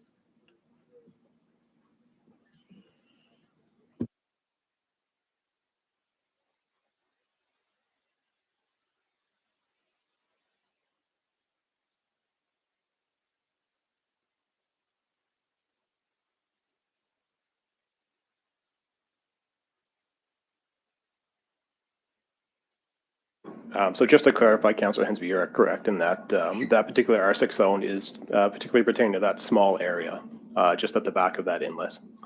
And furthermore, I'm looking at the mapping and stuff. For a 10-acre site, I'm counting maybe 6, no more than 10 lots would be impacted. Thank you, Councillor Hensby. Councillor Purdy. Okay, that was going to be my question. So how many lots? I mean, like so this does alleviate a big concern, absolutely. But it's still impactful to the community, potentially. So are you able to, on your computer there, say how many properties would be impacted by this change? Change the size from 10 to 20 acres.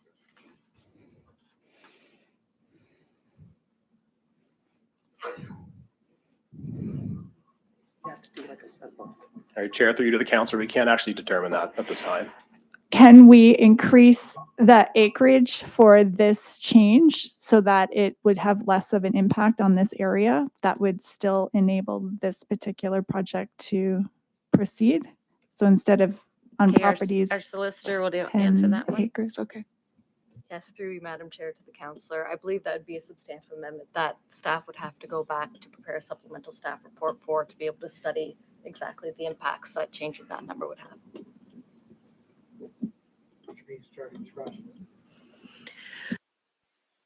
Any further comments, Councillor Purdy? Okay, anything from anyone else? Okay, here, seeing none, what's your will? Question has been called. All in favor say aye. Aye. Those opposed, nay. The motion has carried 3-1. Thank you. In favor.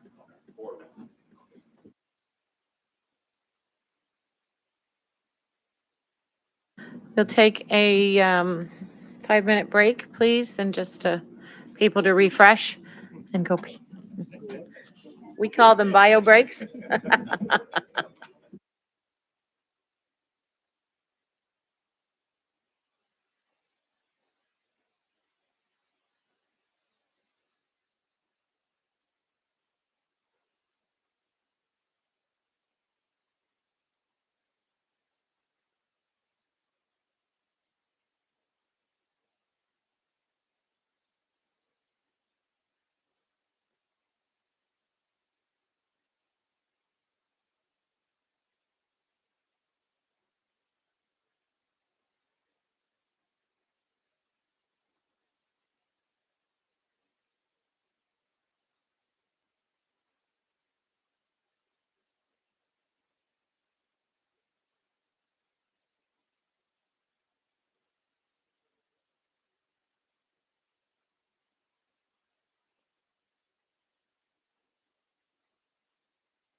Okay, folks, I'm going to get you to start to gather and get ourselves ready for the next item on the agenda.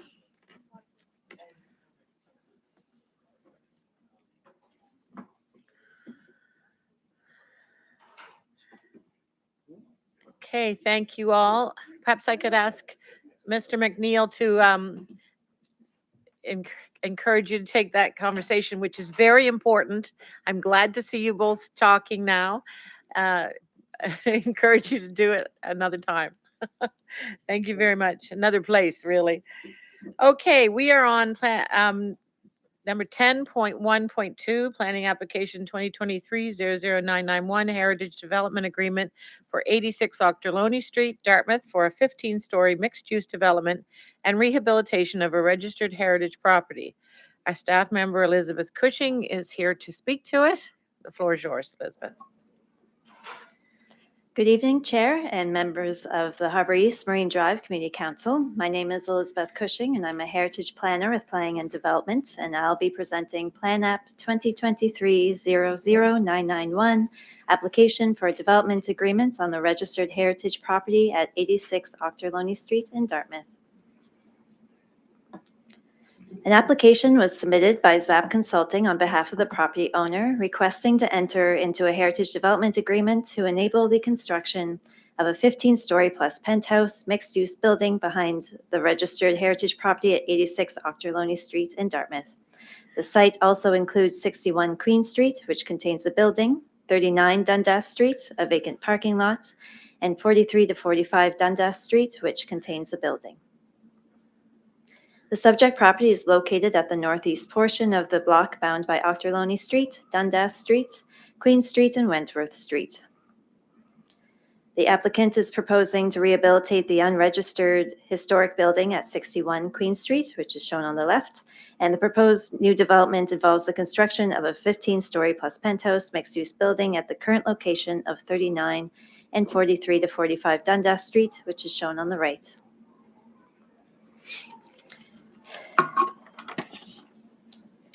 Regional Council approved the substantial alterations to the property on November 12, 2024, which included infill of unoriginal windows on the south and east elevations, one new window opening on the east elevation to reintroduce symmetry, removal of a small addition on the south elevation, and construction of a 72.96 meter high mixed-use development.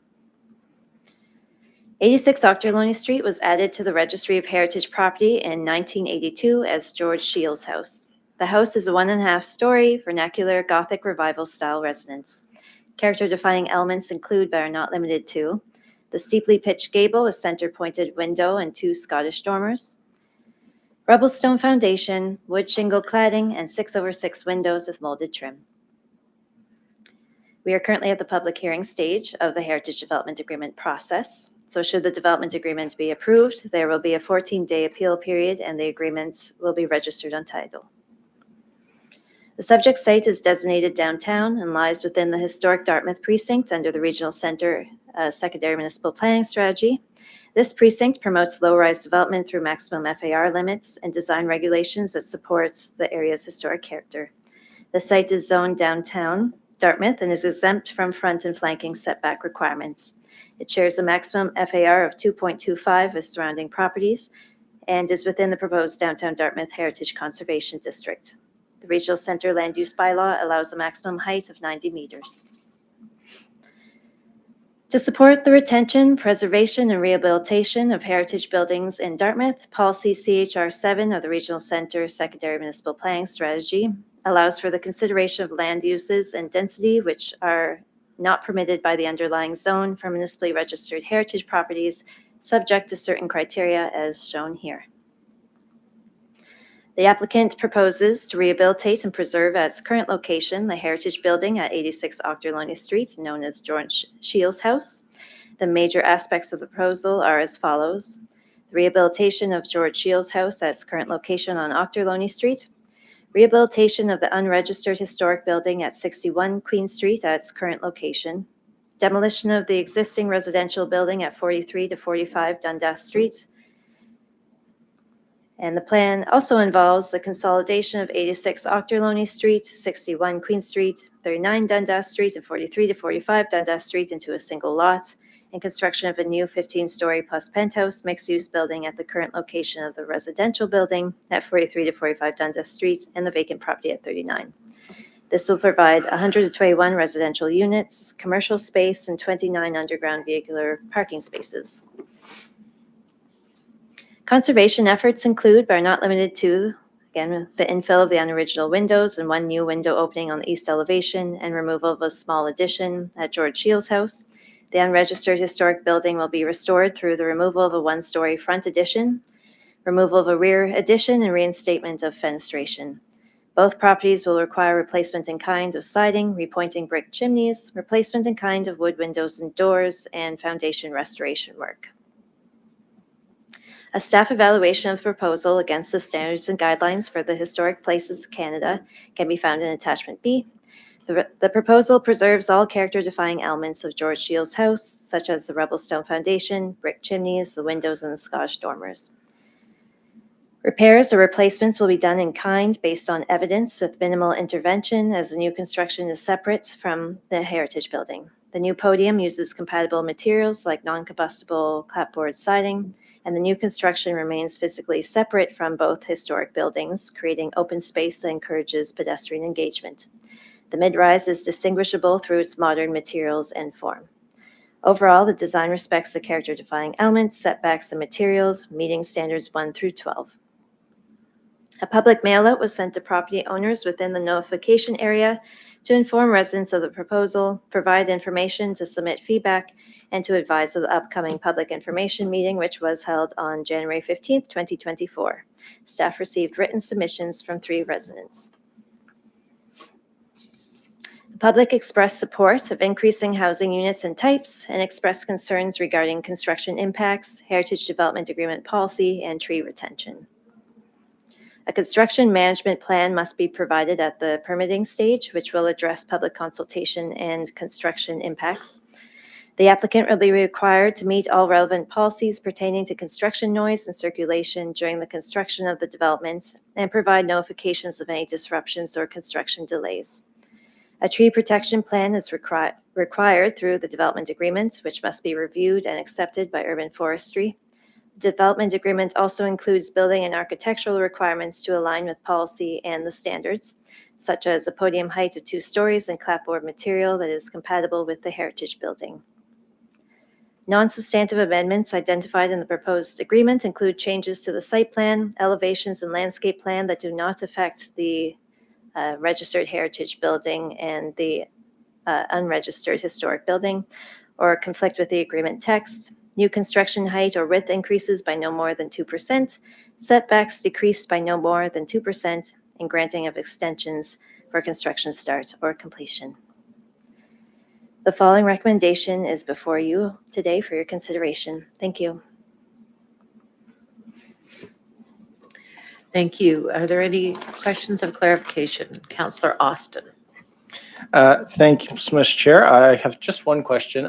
61 Queen, the place that's not registered, that's going to be rehabilitated. Would that be then, like, is the intent to register that property, or is it basically being rehabilitated and protected by the terms of the development agreement? Through the chair to the councillor, it would be more the latter, what we're legally able to do at this point. Okay, thank you. Any other questions? Councillor Purdy. Thank you. Can you, what does 15-story plus mean? And could you repeat the parking again? I can't find it in the report, how many parking spaces there are. Sure. Through the chair to the councillor, like in terms of parking, there's going to be 29 underground parking spaces. There's going to be some at the ground level and some underground. 29. Can you repeat the first question? I'm sorry, the Apologies. 15-story plus. 15-story plus, what does the plus mean? Sure. Through the chair to the councillor, that was just to provide some flexibility as we get to the construction permitting stage. So it's going to be like, I think 76 meter max, like within the 90 meter maximum for the downtown.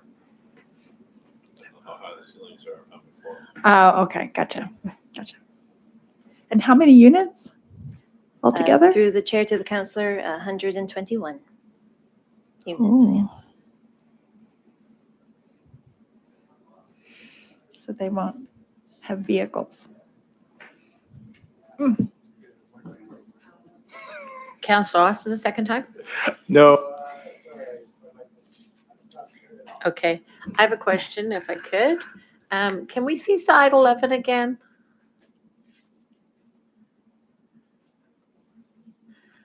That's where you were telling us what was going to happen to the registered property. Can you do that one again so that I see? We've got two pictures, so I'm not sure. One is this. Okay, I see. And just tell me what's going to change again? Sure. So to the chair, for essentially for George Shields' house, a lot of this work that is proposed is just replacing everything as Okay. and rehabilitating in kind. So using the same materials and the same design. There is some additional conservation work with infilling one of the windows in the back that is not original. And then to the side, there's a reintroduction of another window just to add that symmetry back to the side. And so the 15-story building, will it be attached to this? No, it will not. Chair. No. Okay, so they're both in the application because they're on the same lot? Is that, like, I'm not following how this is being done. Yeah. Can you bring up the site plan? Yeah. So, yeah.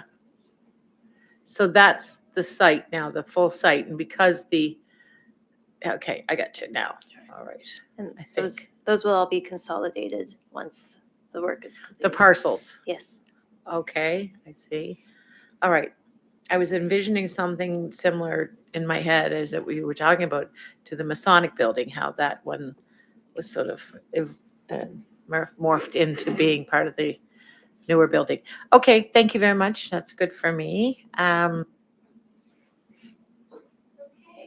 so thank you. No further. We will now go to the speakers list. Do I have a speakers list for this one? Okay, thank you. Developer, would the developer like to speak Just on this? before we open up the public hearing where we are 5 minutes to 8, where it might be a good time just to test for a motion to extend the meeting an hour. Yes. Motion to extend has been put on the floor. We'll extend for 1 hour. Is that what we're looking at? Seconded by Councillor Mancini. All in favor say aye. Those opposed, nay. The motion is carried. Motion is carried. Thank you, Mr. Clerk. And so now we will have the applicants, and we have Justine Bowles and Connor Wallace. Do we have both? Connor's going to do all the talking. Okay. Thank you. Great. Good evening, Madam Chair and fellow 5 members of minutes. council. Yeah. Thank you very much. My name is Connor Wallace. I'm a principal and planner at Zap Consulting. I'm here with my business partner and colleague, Justine Bowles. She's an architect and the designer for this project.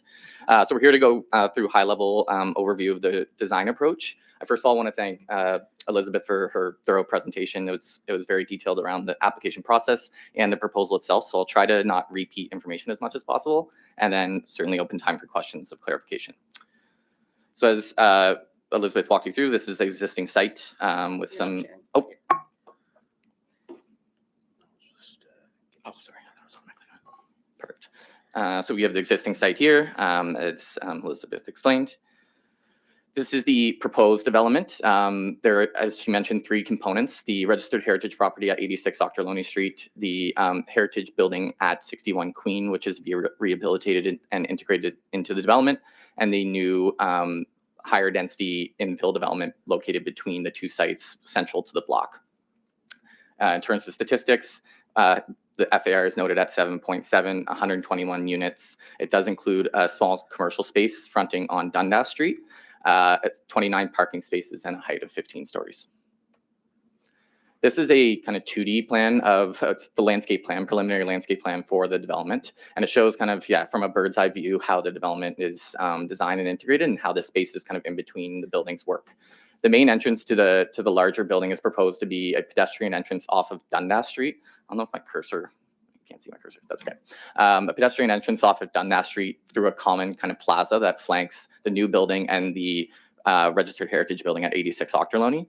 So this would be a hardscape pedestrian space. We are also proposing some landscaping and tree plantings on the south side there, I guess Page South, between that area and the neighboring properties on Ochterlony Street. In terms of the building on Queen Street, we are proposed to have an integration of hard and soft landscaping spaces where there may actually be some driveways using the existing driveway cut to accommodate parking for those residents, and then also an off-street loading space that you can see there in kind of the deeper blue rectangle that provides access down to the new building and the existing buildings for things such as garbage pickup and drop off, the type of services that are needed for a development of this type. There's also pathway connections and bike parking located between the Queen Street building and the new development, and bike parking located along Dundas Street. Oh, there's my cursor, located up here. So in terms of heritage conservation, this is the 4 elevations of the registered heritage building at 86 Ochterlony Street. As you can see here, it notes where there's existing elements that are to removed and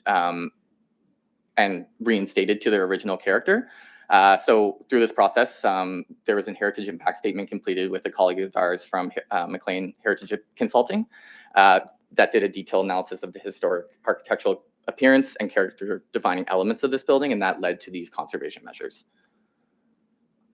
For the Queen Street building, a similar exercise was completed within the heritage impact statement. The building was actually built just before in 1899, so that is a quite historic building, and there was quite a bit of information around its original appearance, which did not include that original expansion that faces Queen Street now. So that's to be removed and a bay window reinstated to mirror the other side of the front elevation there.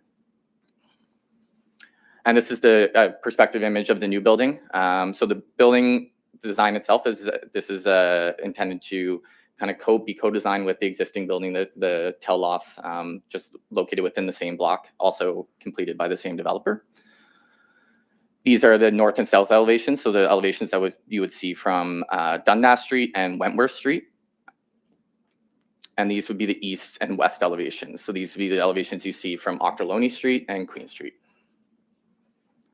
This is just a conceptual rendering of that kind of experience or perspective of the development located between the registered heritage building at Ochterlony Street and the new development, which kind of in the yellow there outlines that where the pedestrian entrance could be, the commercial entrance or frontage being located along Dundas Street, and then I believe we have another perspective image here showing the design along Dundas Street.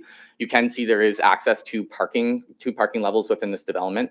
Park P1, as you can see on the image here, is to provide parking kind of at grade in behind the grade related uses, so the commercial uses and the entrances. So that provides parking in a portion of the building that is really difficult to program from a space standpoint. It doesn't have really good access to light, and it provides parking in an area that's optimal for it. And then there is a ramp down to a parking level below P2, which provides access to parking, a bit more parking just due to its floor plate at that level. On the topic of parking as well, I know there was a question that did come up, and yes, the parking ratio is on the lower end in terms of developments here. We did look at the planning context that exists for the site, the locational context of the site. It's current zoning that's applied to the site that has 0 parking requirements, and I know that is becoming more common in the city. We are having a lot of conversations with our clients about parking every day because the regulations don't necessarily align with where market demand is. We did have a lot of those conversations on this project at the early days. The site characteristics and the way we want to protect these heritage buildings make it really difficult to construct deep underground parking. So we approach that in the way that's as efficient as possible. I kind of explained how we split those ramps and provided parking where it made sense within the design, and made sense from a feasibility standpoint to construct it and to just the cost of and operations of building a parking structure that's that deep and not really functional in terms of its orientation and size. So it was a desire from our client to maximize parking as much as possible on the site, but within a functional and feasible way. And that's ultimately what landed on the ratio that we provided. We did also take into account its location. This is a developer who has a number of tenants in downtown Dartmouth, a number of buildings in downtown Dartmouth, is very, very sophisticated and familiar with their tenancy base and bring forward confidence with their buildings and the amount of parking supply they do have. So there has been some analysis and kind of data they have from their tenants around parking. Their analysis says there's still parking demand, but in these locations, this parking ratio can be achieved. So just wanted to give a bit of clarity around the parking piece. And yeah, just in terms of summary, we are proposing kind of aligning with, I think, a lot of the goals of the municipality, adding significant density in the regional center, continued use and rehabilitation of Dartmouth's built heritage, and integrating new development with that in a way that is really context sensitive. Redevelopment of surface parking into a more pedestrian oriented and active streetscape, and heritage sensitive design for new construction. So we're really excited about this project. Developers really excited to move it forward and keep moving forward projects in Dartmouth. And we really look forward to our discussion tonight and for any questions council have. Thank you for your time. Thank you, Connor. And are there any questions? I see Councillor Hensby and Councillor Austin. Thank you, Madam Chair. Just curiosity, what is your plans for electric vehicle charging stations on ground side or below ground? And are you considering having probably a car share spot on the site, so therefore having a car available for the community to use and not have to worry about having their own there? So just curious. Thank you. Great question through Madam Chair to the councillor. There were different aspects and different strategies approached as it related to parking.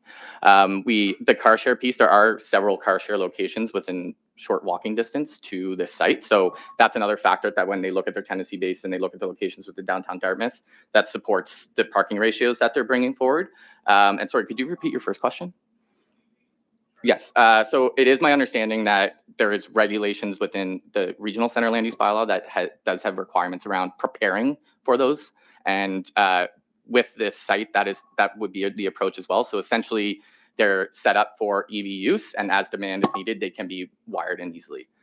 So that would be the approach for this as well. Of course. Thank you, Councillor Austin. Thanks, Ms. Chair. So I have two questions. The FAR you cited, I thought it was 7.7, was it?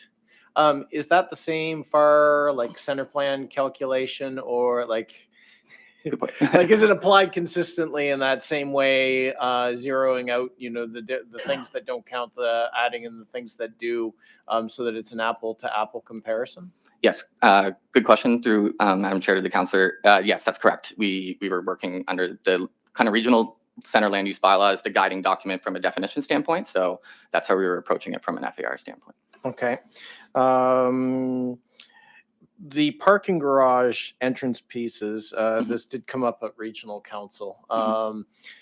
How, when you have two entrances in, you give up some of your active street front and double the amount of driveway frontage across the front. It's great to make use of that interior space, but you lose some street activation. And I'm just wondering, how was that considered, right? That piece to end up with the two garage entrances? Thank you. Another great question, and through Madam Chair to the councillor, that was a big part of our design process, was understanding how parking could be integrated, how it could be accessed in a functional way.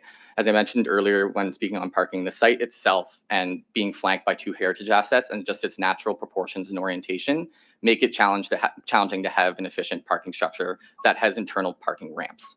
When you integrate internal parking ramps into a parking structure that requires a lot of space and movement for cars to maneuver, they can be really efficient when you have significant proportions and optimal proportions to do that. With this site, it's just not proportioned that way.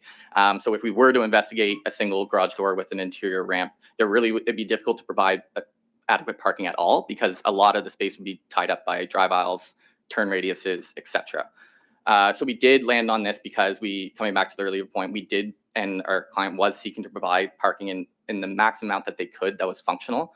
And this was a functional way to address that most efficiently within the floor plates, both the ground level and the level below. So what that allowed us to do was have those kind of split ramps and 2 entrances to optimize the amount of parking. We did orient this to the low portion of the site and the portion of the site that's central to the block. So again, from separating it from the intersection of Dundas Street and Queen, as well as Ochterlony and Queen, siting it in a place that's centralized within the block to optimize turn movements, etc. We also created setbacks and visibility around them from just a pedestrian safety standpoint.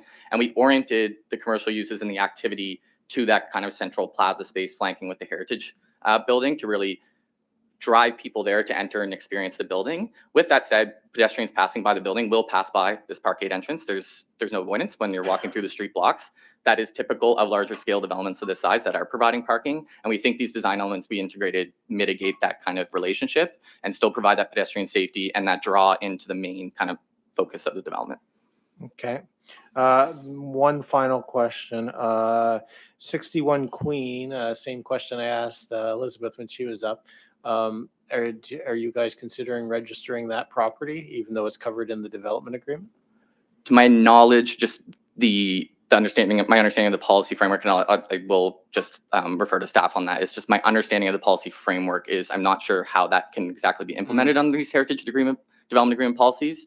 That said, I do understand the agreement itself requires these restoration measures for that property. So they are, should council consider this for approval, they are mandated to rehabilitate it to that degree through the agreement itself. But I will refer to staff's answer on that just in terms of the policy, what can be done under the existing policy. Okay, thank you. Thank you. Thank you. Not seeing anyone else. I will now call upon speakers if there's an interest. We now knew there is no speakers list, Mr. Clerk, I think, or is there?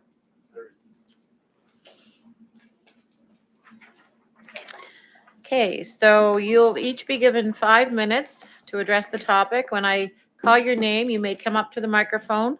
Please begin by stating your name and the community in which you reside for the record.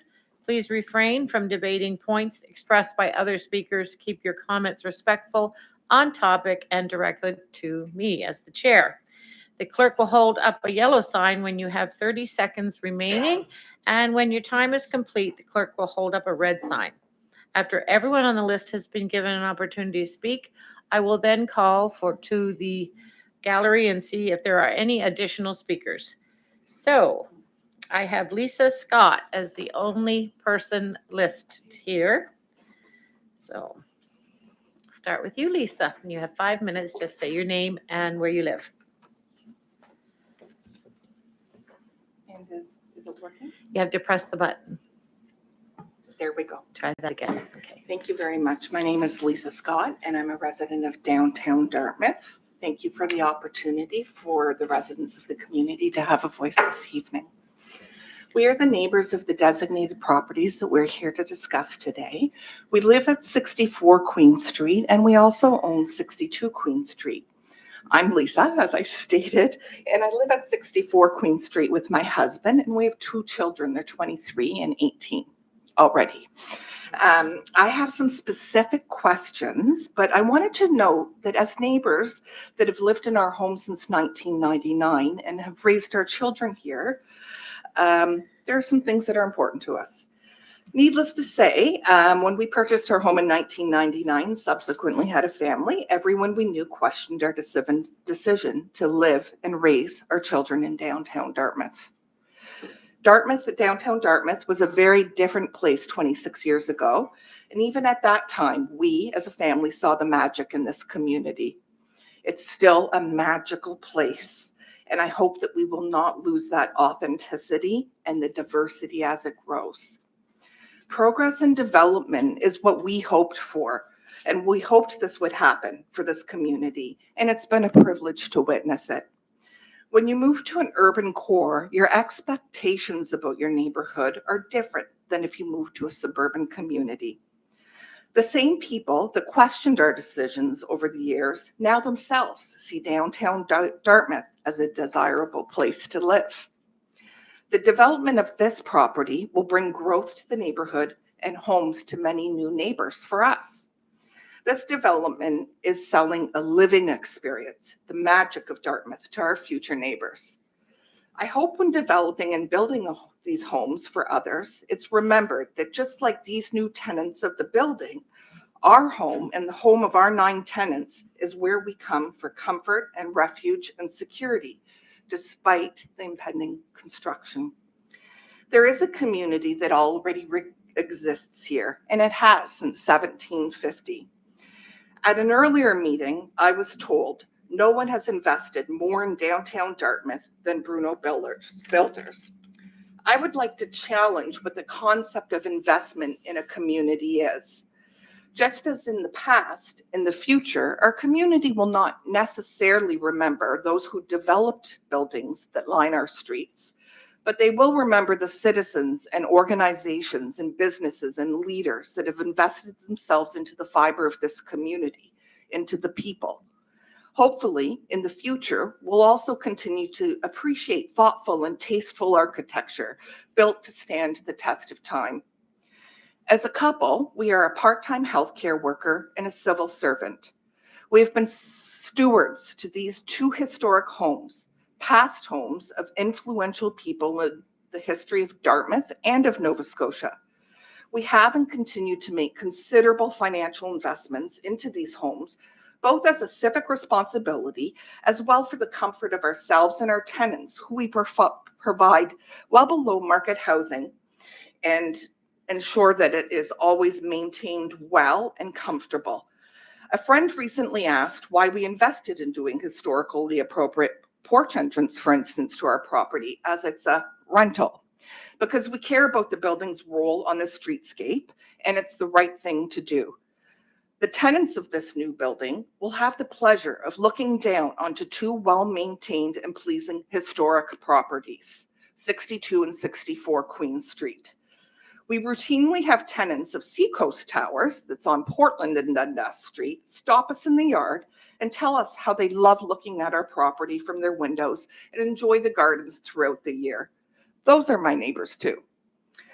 For the last many years, we have watched the deterioration of 61 Queen Street, owned by this developer, as it's been held on to as leverage as a potential historic component to this development.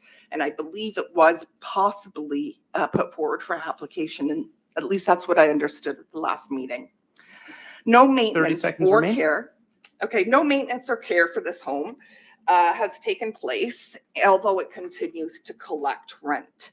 We have concerns about the blasting and how it might impact our historic structures. We are concerned about the noise, and if there is concerns, who do we call that will have an impact on enforcing bylaw? Past developments by this developer have on multiple occasions left construction equipment in front of our property in a non-parking zone overnight and on weekends. Time is concluded. Okay, thank you.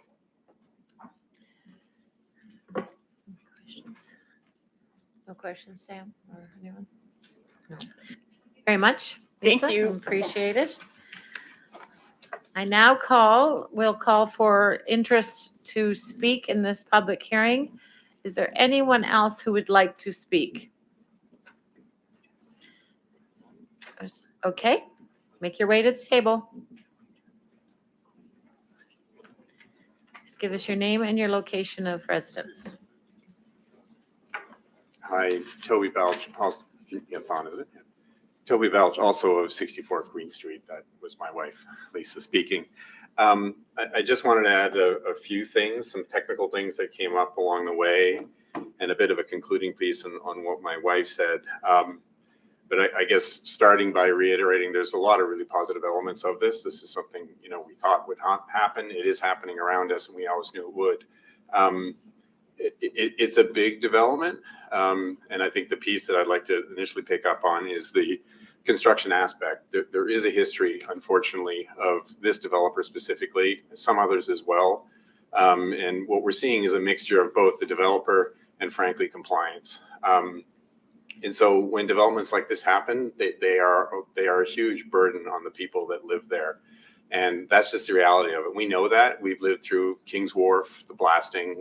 We lived through all of it, and we understand that, and we accept it.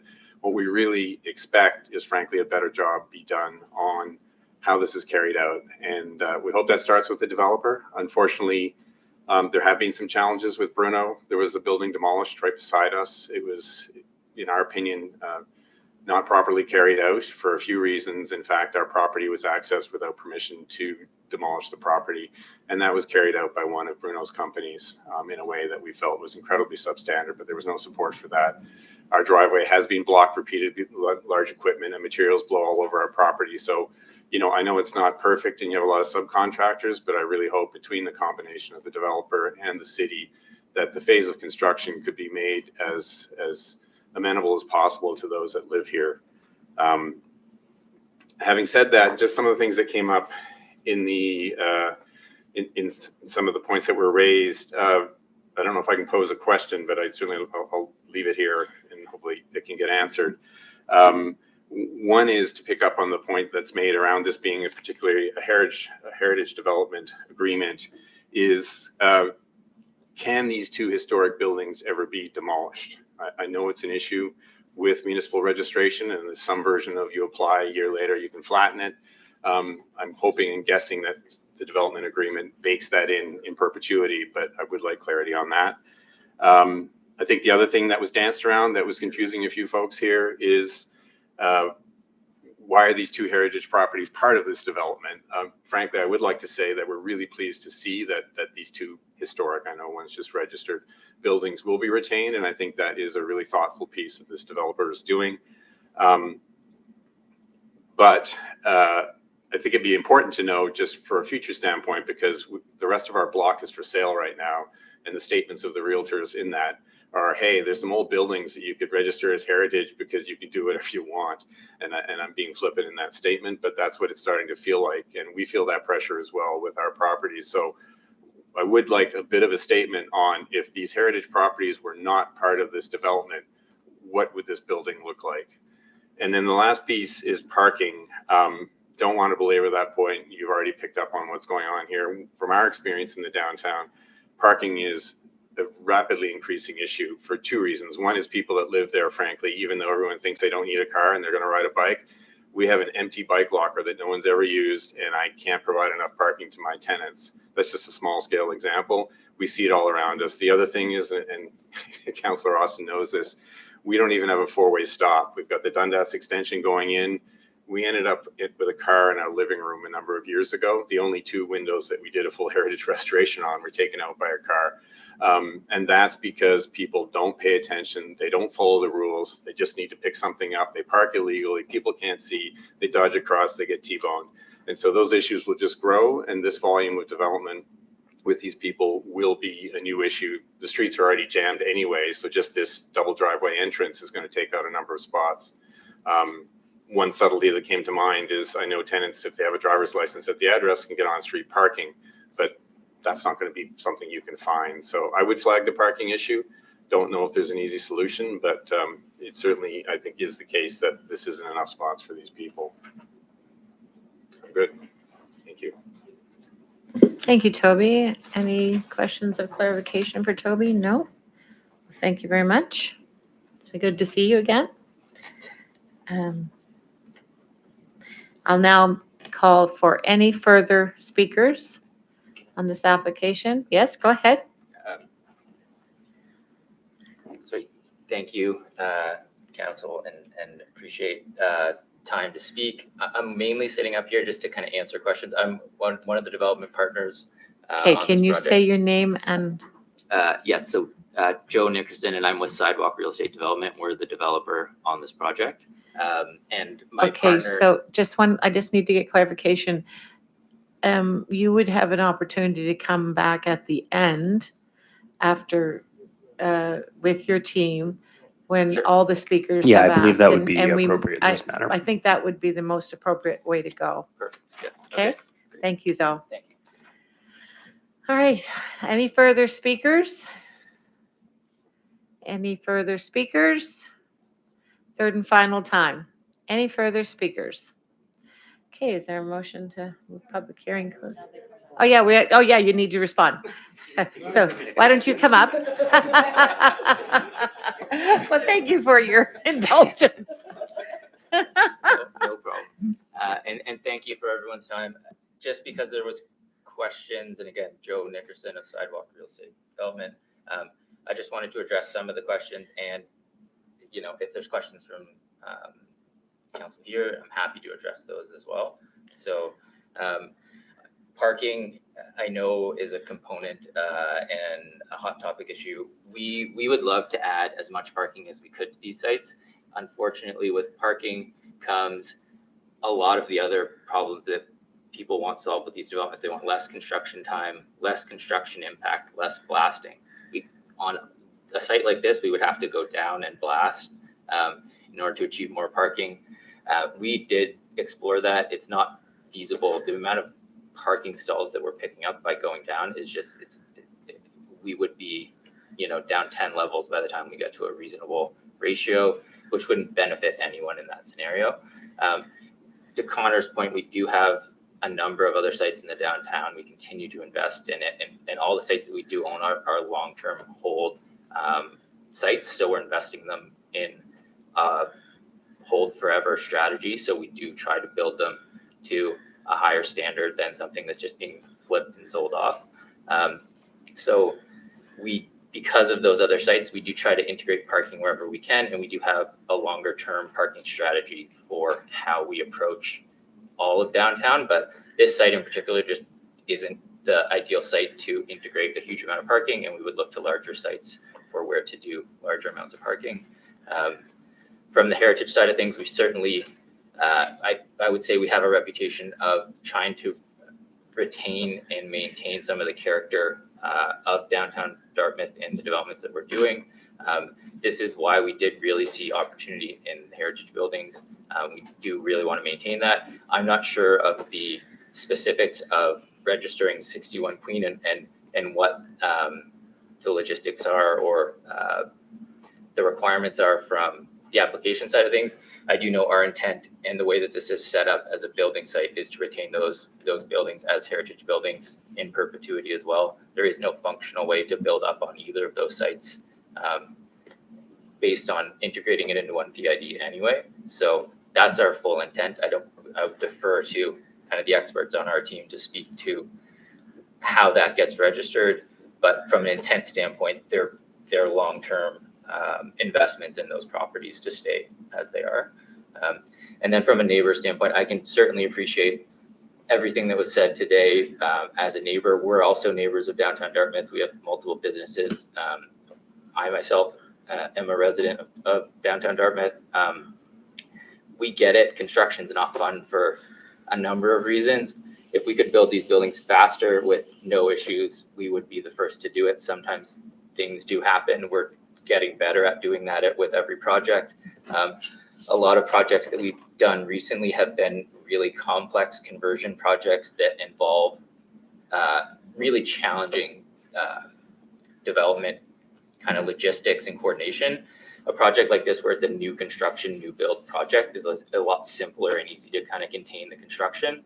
And I would say that there is a lot of brand confusion between what Sidewalk does, which is a developer, what Bruno Builders does, which is basically a general contractor for hire for third-party projects. And then we have a construction management company, which would build our larger buildings. We often get painted with the same brush from a variety of these different brands. But it's something that we're looking to be good neighbors. We're looking to be good stewards in what we do. We want to be good, points of contact for these neighbors through the development. And we're happy to be the phone call to pick up if there are issues. Most people in the downtown would know us. They know how to get in contact with us. And we're happy to, have an open phone line when these things come. And we're not going to promise that this is going to be a forever seamless development, but we certainly will do our best to deliver the project as quickly as we can. 30 seconds remaining. As least disruption to the community as we can. Okay, thank you. Councillor Austin has a question. I answered to Sam too, so yeah, I answered to many things. Yes, just two questions there. Blasting that came up as a discussion. Given the depth you're going, are you at the point where you can say whether blasting would be required as part of this project, or is this more excavation? So we don't know quite yet what level will be done. I will say we've looked at a variety of sites in the immediate area. So the blasting in some cases is the fastest path, least disruptive path to getting things done, as opposed to jackhammering things out, which takes an exorbitant amount of time and is loud and disruptive as well. So we would prefer the fastest and least disruptive path to getting this done, but we would have to do some more testing in order to determine that. I will say with the level that we're talking about going, it's not very deep, so it's not going to be a lengthy process.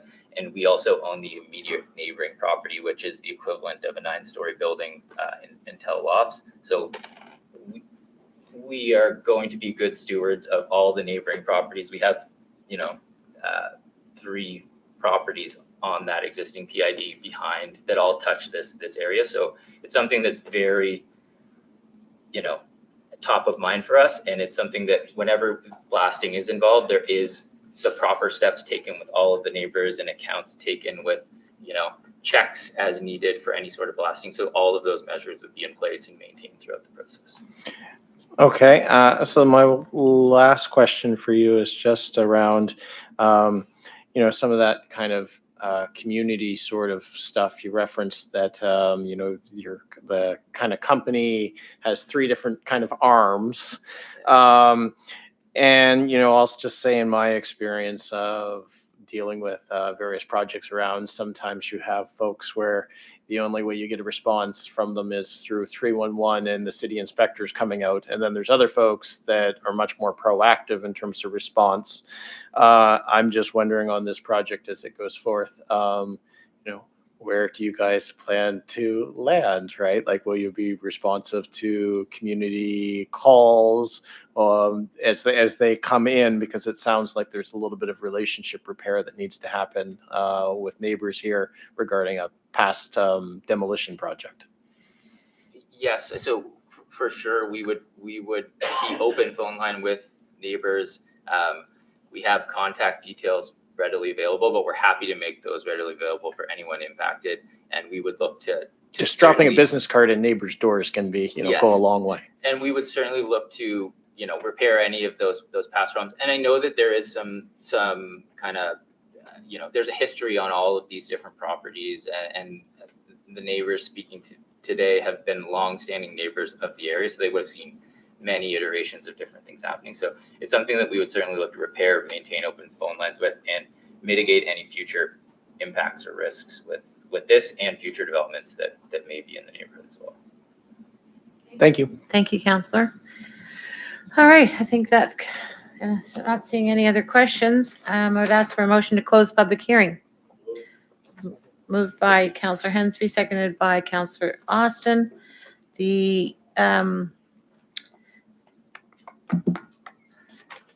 I'm just moving along here through these notes.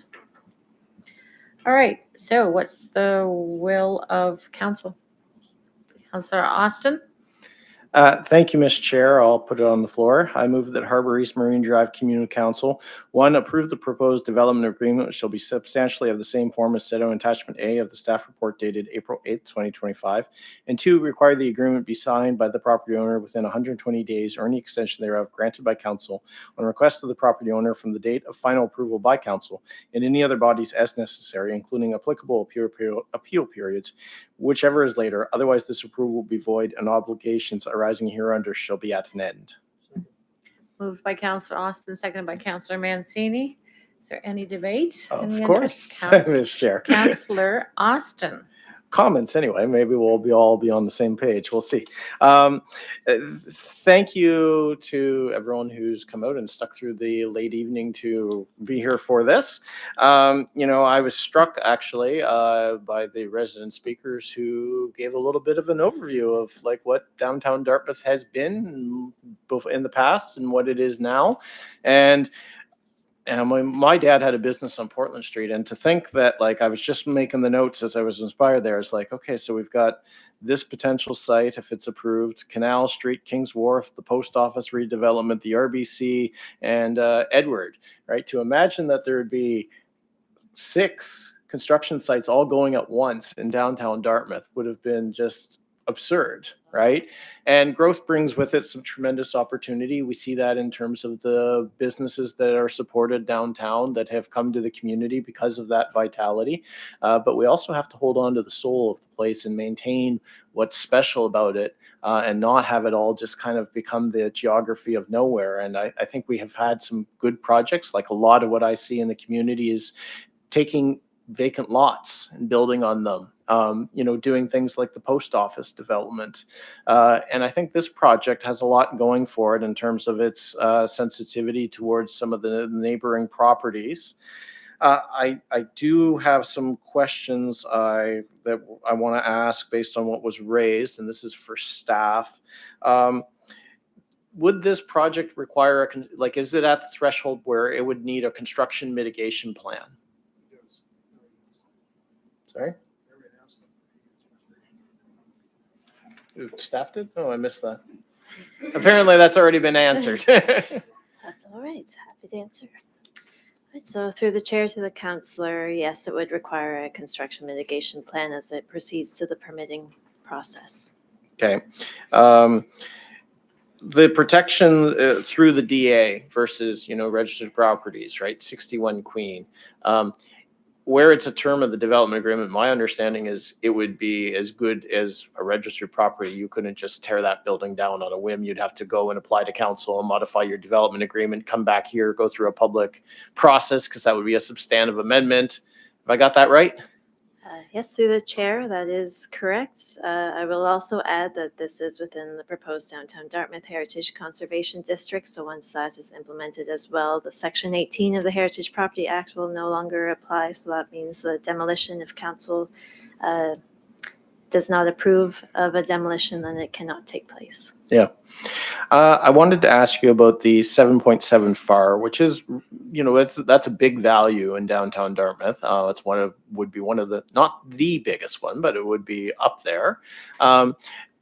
If memory serves, to get that on a heritage property, it's not just you can get a heritage, other councillors will groan at this one too, like the number of times a realtor's ad, you kind of look at it and you just cringe with what it says. To get that value, you have to earn that, right? You have to put community benefit back. There's a whole calculation that you folks do about heritage. Could you expand on what that is? Sure. Through the chair, we do have an internal calculator that we use that was developed by an economic analysis consultant. And that looks at what could be built as of right versus what is being proposed, and looks at the differentiation in the values there, looking at the land value. And that's how we determine whether there's a proportionate level of conservation efforts being proposed. We also request Class C costing from the applicant, which is unusual for development agreements. And we use that to provide further analysis and assessment on what would be a proportionate level of increased density. So to get to that 7.7, the multi-story building that we have here, it has to come from doing good on those 2 properties adjacent, right? That's correct, yes. Yeah, okay. I think I'll just comment, if not directly related to the development, but I happen to know this one off the top of my head. 4-way stop. Traffic will look at that again once Dundas is open and Irishtown Road is closed, right? I tried to get them to put in the 4-way preemptively, because to me, Dundas Queen, with Dundas's future role, it's going to be more like a King Street in terms of the street grid. It should be a 4-way stop, but traffic says, yes, we'll look at that. Once those conditions are in place, they won't do it. They won't do it before it actually happens. I'll just conclude by saying I'm supportive of this project. I think it's doing a lot right by the restoration of the heritage buildings. And the one kind of thing I don't like about it is the 2 parking garage entrance. But I'm not going to throw out the whole thing for one little piece that I think could be better. So I think this is going to be part of the continuing, evolution of downtown Dartmouth, and I think we gain far more than we possibly lose on this one with the restoration of those heritage properties. Thank you. Councillor Mancini. Thank you, Madam Chair. I do also want to thank Lisa and Toby for their kind words of downtown Dartmouth and Dartmouth in general. And that is truly Dartmouth. It is where all the cool kids live, for sure, without question. And so thank you for the work that you do there. And but the concern, I wonder, Elizabeth, if you wouldn't be so kind to expand upon what does a construction management plan entail, because a lot of their concerns were around that. And could you also talk about if blasting takes place, what's the requirement? The surveys that are done and the videos and all that kind of stuff. So they're well informed of what that all means and the protection of their own properties.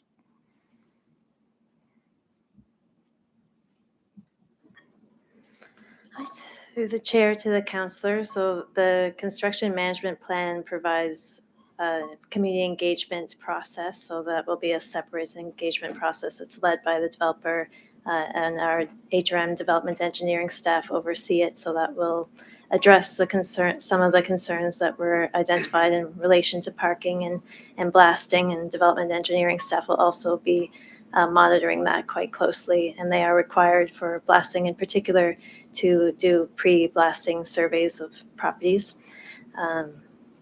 Yeah. Yep, that's good. I just wanted to make sure they were aware that what that entails, and I think it's really important. And Councillor Austin alluded to some of the other really cool projects that are in downtown Halifax and protecting heritage, the post office being one of them. And I see this one being in a similar category. I mean, good job of protecting those heritage buildings, and especially in this block. And again, Councillor Austin did mention, I think I looked to you, Joe, I mean, extending your business cards to these folks and other neighbors and knocking on doors and introducing yourself. I think that's the key. And if there are issues, not having to go through us at the city, I mean, we're there to do that. They should be good. The good developers, which I believe you are, do that without even being asked to do so. So I support this project. I think it'll be amazing, lining it up with other great projects in downtown Dartmouth. Thank you. Councillor Purdy. Thank you. Yeah, thanks for this. It's a good proposal. It's very well done, like my colleagues have said. I am so concerned about our parking challenges. These are not going away. I really think our HRM policy of no parking requirements is not good and should be revised. The province, right, minimum, right. Well, there you go, but HRM did it first. So yeah, we're gonna need a parking. We're gonna have to rethink how we do this, especially with snow clearing, and I don't know. It's gonna be an interesting next few years. I think all of the challenges that this is bringing to our streets and to the. I don't like it when there's negative impact on existing residents who've lived there for years and decades, and they pour their lives into their neighborhood, and then we just allow things to go in and mess it up. But anyway, overall, I am in favor of this development, but this is an ongoing problem, and it doesn't seem to be going away anytime soon. So anyway, thanks. Thank you. Councillor Austin. Thank you, Ms. Chair. I know I went over 5 on the beginning, so I appreciate one more crack. I just wanted, I forgot to mention about registering 61 Queen and why my encouragement for that. When a property is registered, you get that whole historical backstory documentation of the property. You saw that this evening, right? What was it, George Shiel? One house has a name. The other one is 61 Queen Street, right? Without registration, you don't kind of get that piece. And then this one just becomes this kind of nothing in terms of it's an old property, right? And so even if it's voluntary, it would be great to have something, out front, even if it's not a registered heritage property, a little, plaque, something like that, explaining, what this property is, what its history has been, so that it's not just like, this kind of appendage to a development agreement. I'm satisfied that the property is protected by the development agreement, but I think there's a piece about the story of it that comes with registering that otherwise we don't get. So anyway, that's it for me. I encourage you all to support this. Okay, thank you. I'd just like to offer a couple of points. I too am really cognizant of the fabric of community, right? And Lisa, I want to tell you that I resemble that remark of the old ones, but I want to remind Toby that, 20 years ago when I was on council the first time, you and I were like the younger ones, right? 20 years, it's a long time and things have changed. But what hasn't changed is your continued interest in your community and improving it. And I have to say as well that my experience with the decisions around the downtown, and we often bring our own points of view around our communities, but the downtown has an eclectic and very, strong sense of warmth and invitation to visit, and it's encouraging now. And I've used the word bold in some of our conversations and debate around development, and I think that's what's happening downtown. And it's nice, but we have to be very thoughtful. There's a lot happening, as we talked about today. And so as these applications may come forward in the future, we have to know when enough is enough to not lose that fabric. So I am impressed with what has been brought to us today. Thank you very much, Elizabeth, and the staff that participated in bringing this forward. And I'm going to hold you to the task of making sure that I forget your name, to Joe, to really be there for the community should they have concerns. And that's a really important piece of any developer that is working in a community that will be impacted. This is not out in the 100-acre woods. This is in a very, very busy environment. So with that, question's been called for. All those in favor say aye. Those opposed, nay. The motion's carried. Thank you, everyone, for participating in that. We are now on to correspondence. Mr. Clerk, is there any correspondence that was received for this? Thank you, Chair. I can confirm the correspondence. There was one piece of correspondence for item 10.1.1 that has been circulated to all members of Community Council. Thank you. And petitions, and were there any petitions? Again, no petitions have been received through the clerk's office. Any from councillors? Nope. And presentations. We are now at the point where we can have a presentation. So I'm going to invite our guests, Greg Cottingham, Chair, and Rick Emberley, Executive Director of the Canadian Naval Memorial Trust, to provide a presentation on joining forces for HMCS Sackville Community Council Partnership. You'll have 10 minutes for your presentation, and the legislative assistant will hold up signs to let you know when your presentation time is coming to an end. When your presentation is over, please remain at the podium for questions and for members. And Mr. Clerk, I just want to confirm that it's 10 minutes between the two? Yes, that's correct. Correct. Okay, let's, the floor is yours, and maybe you can let us know who's who. Hi, I'm Greg Cottingham. I'm the chair of the Canadian Naval Memorial Trust. And the Canadian Naval Memorial Trust is a charity, a non-profit corporation, and we own and operate the HMCS Sackville. HMCS Sackville, tied up just by the Maritime Museum downtown, is the last remaining Flower-class corvette. There were 274 of them built during the war, mainly in England and Canada. 123 of those were built in Canada. And as I said, Sackville is the last one left in the world.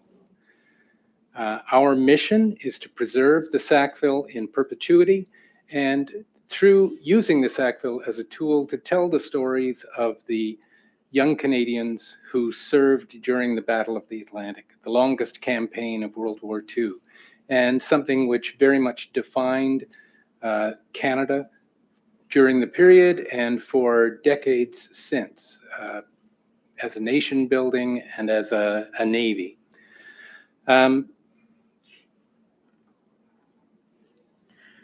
Like I say, we're a national charity founded in 1982. We are formally recognized by the federal government as Canada's Naval Memorial. and it officially recognizes the 100,000 plus Canadians who served. And it's very much a living site. We encourage people to come down. We get to show them what it was like for the young Canadians during the war. It was not a comfortable place to be. It was a miserable existence.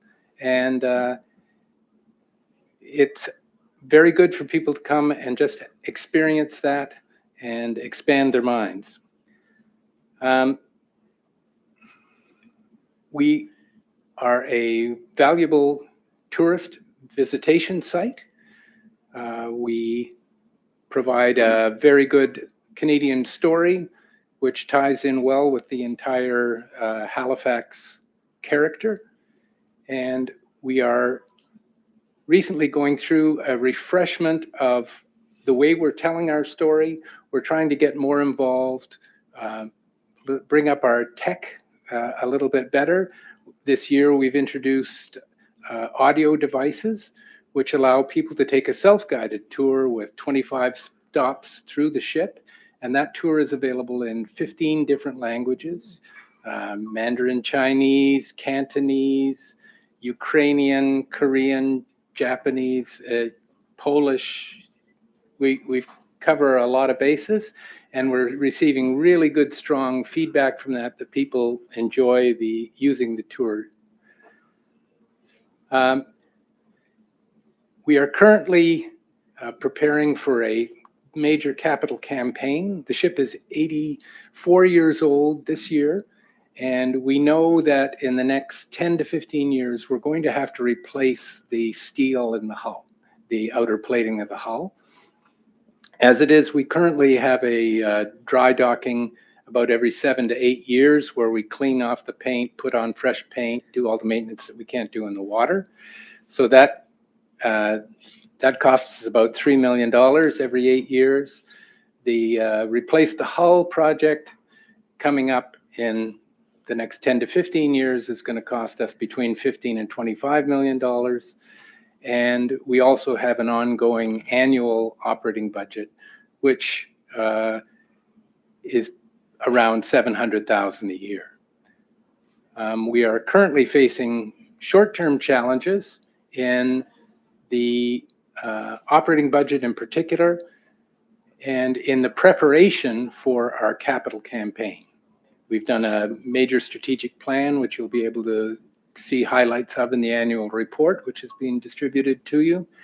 And part of that is we've hired some proper fundraisers, and we are engaging in the infrastructure and support that we will need to conduct a successful capital campaign, which is straining our ability to survive on what we take in admission in the year.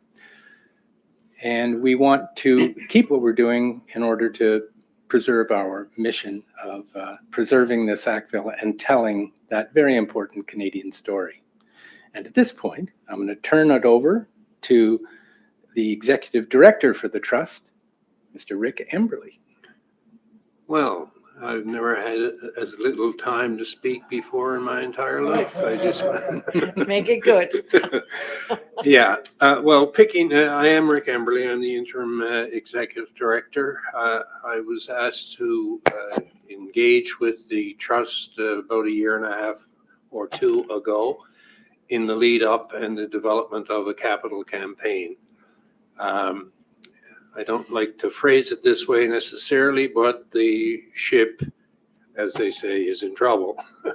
But it is not a super urgent matter, and we do have breathing space here to get ready. And what the trust has been doing now for the last 18 to 24 months is frankly reinventing itself almost in order to prepare and take itself into the marketplace, seeking that $15 million plus objective. And that brings us to our current reasons for being in front of you folks. My current focus, along with our primary fundraiser, is dealing with our operating investment, our staffing requirements, the planning work, We went through a rebranding of the organization about a year ago. And that has led to a reinvention of our website, our social media activities. Our community outreach has grown dramatically over the last year or so. We've been in front of and made presentations to Discover Halifax, the Downtown Halifax Business Commission, the Downtown Dartmouth folks, business-wise. We've really tried to raise the awareness factor of what this Vessel A represents. And it's not just about the ship. It goes beyond that. It's about the story behind the ship and what it represents. The reason we're here at the moment is that we have mapped out for ourselves about a 12 to 18 month planning process. And right now our target is to launch a capital campaign in the latter part of the spring, sort of around mid-May or so in 2026. But as they say in a number of these circumstances, you got to spend a buck to make a buck. And we are investing fairly heavily. And our fairly direct and absolute ask of you folks is whether or not you would actually make a contribution. And as you can see from the presentation, we are also, by the way, currently engaged in conversation with your colleagues who represent the other side of the harbor. The dark side. Yeah, the dark side. And we do propose to be making and hope to be making a presentation to your counterparts and working with 2 or 3 of the councillors on who, as I say, represent constituencies or districts on the other side. We have set ourselves a operating budget to get us to our kickoff that hovers in and around $700,000 to $750,000. We have significant asks out around the marketplace. We already have made some headway in that regard. And I'm happy to report that even as recently as today, Greg and I had a meeting with a prominent individual in the city who is going to be stepping up and making a considerable contribution donation to our efforts. I will also mention as well, by the way, that as a trust, we have almost 1,000 trustees, members, if you like, from here to Vancouver and beyond. And these people actually pay a small annual fee, $75 in fact, to be members. They can also send a check in for $1,000 and become lifetime members if they so choose. But as I say, our very direct request of you folks is whether or not you would consider, through your discretionary spending, to make a small contribution and making a similar request of your counterparts across the water here in the near term. So as a contribution to us being able to meet our operating obligations in the coming months and launch our capital campaign successfully. Thank you, Rick. So this is an unusual way to present a district request. We're an unusual And so what you did, yeah, exactly. And you did say that you would follow up with a letter. And I think that it's not uncommon for us in our work that we get requests that go out to all of us. Yeah. Some of us have depleted capacity right now and others don't. Yeah. But that's all part of what we look at. And I appreciate that you're going out to other community councils to have the conversation. I'm not sure if it's appropriate to put anyone on the spot today to make a decision of whether or not that is in the works for their budgets. But I don't see any reason why I couldn't just say that I think every one of us around the table would certainly be willing to have a look and see what we could contribute, see the value in it. The Sackville is absolutely something that we're proud of having, I believe. I can say that confidently. And your work is appreciated, and it's not easy. And when I think about replacing a hull, a question that I came up with, and I hope folks on my team don't mind me doing this right now, just sort of having this opportunity to speak. I know, I am just gonna keep going. It's a privilege to be the chair, I guess. Is a question I was wondering about though with the hull. It's the hull. It's a major piece of huge. infrastructure about the ship. Yeah. If the hull weren't there, you don't have a ship. No. So does that replacement devalue the existence of the last one that's still here, because you're replacing something that is So when of we say history. we're replacing the hull, it's actually, we will be replacing the steel skin, but that's all. And so the bones of it are still in there. You're Yeah, just putting the absolutely. skin on it. Okay, I get you. But you see what I'm talking about? Oh, in yes, sense, like absolutely, the sure. integrity of the claim and what you need to do to change it doesn't take away from your story, That's right. right? And the absolutely. interest and the attraction and all of that. I made a presentation to the Royal Institute of Naval Architects over in Greenwich, England, 2 years ago. And one of their senior fellows challenged us and said, if you replace that hull, don't go for the cheap solution. You should do it with a fully riveted hull. And I mean, that's a technology that isn't used anymore except in very small bespoke applications. And I wasn't prepared enough to answer him when he called me out during my presentation.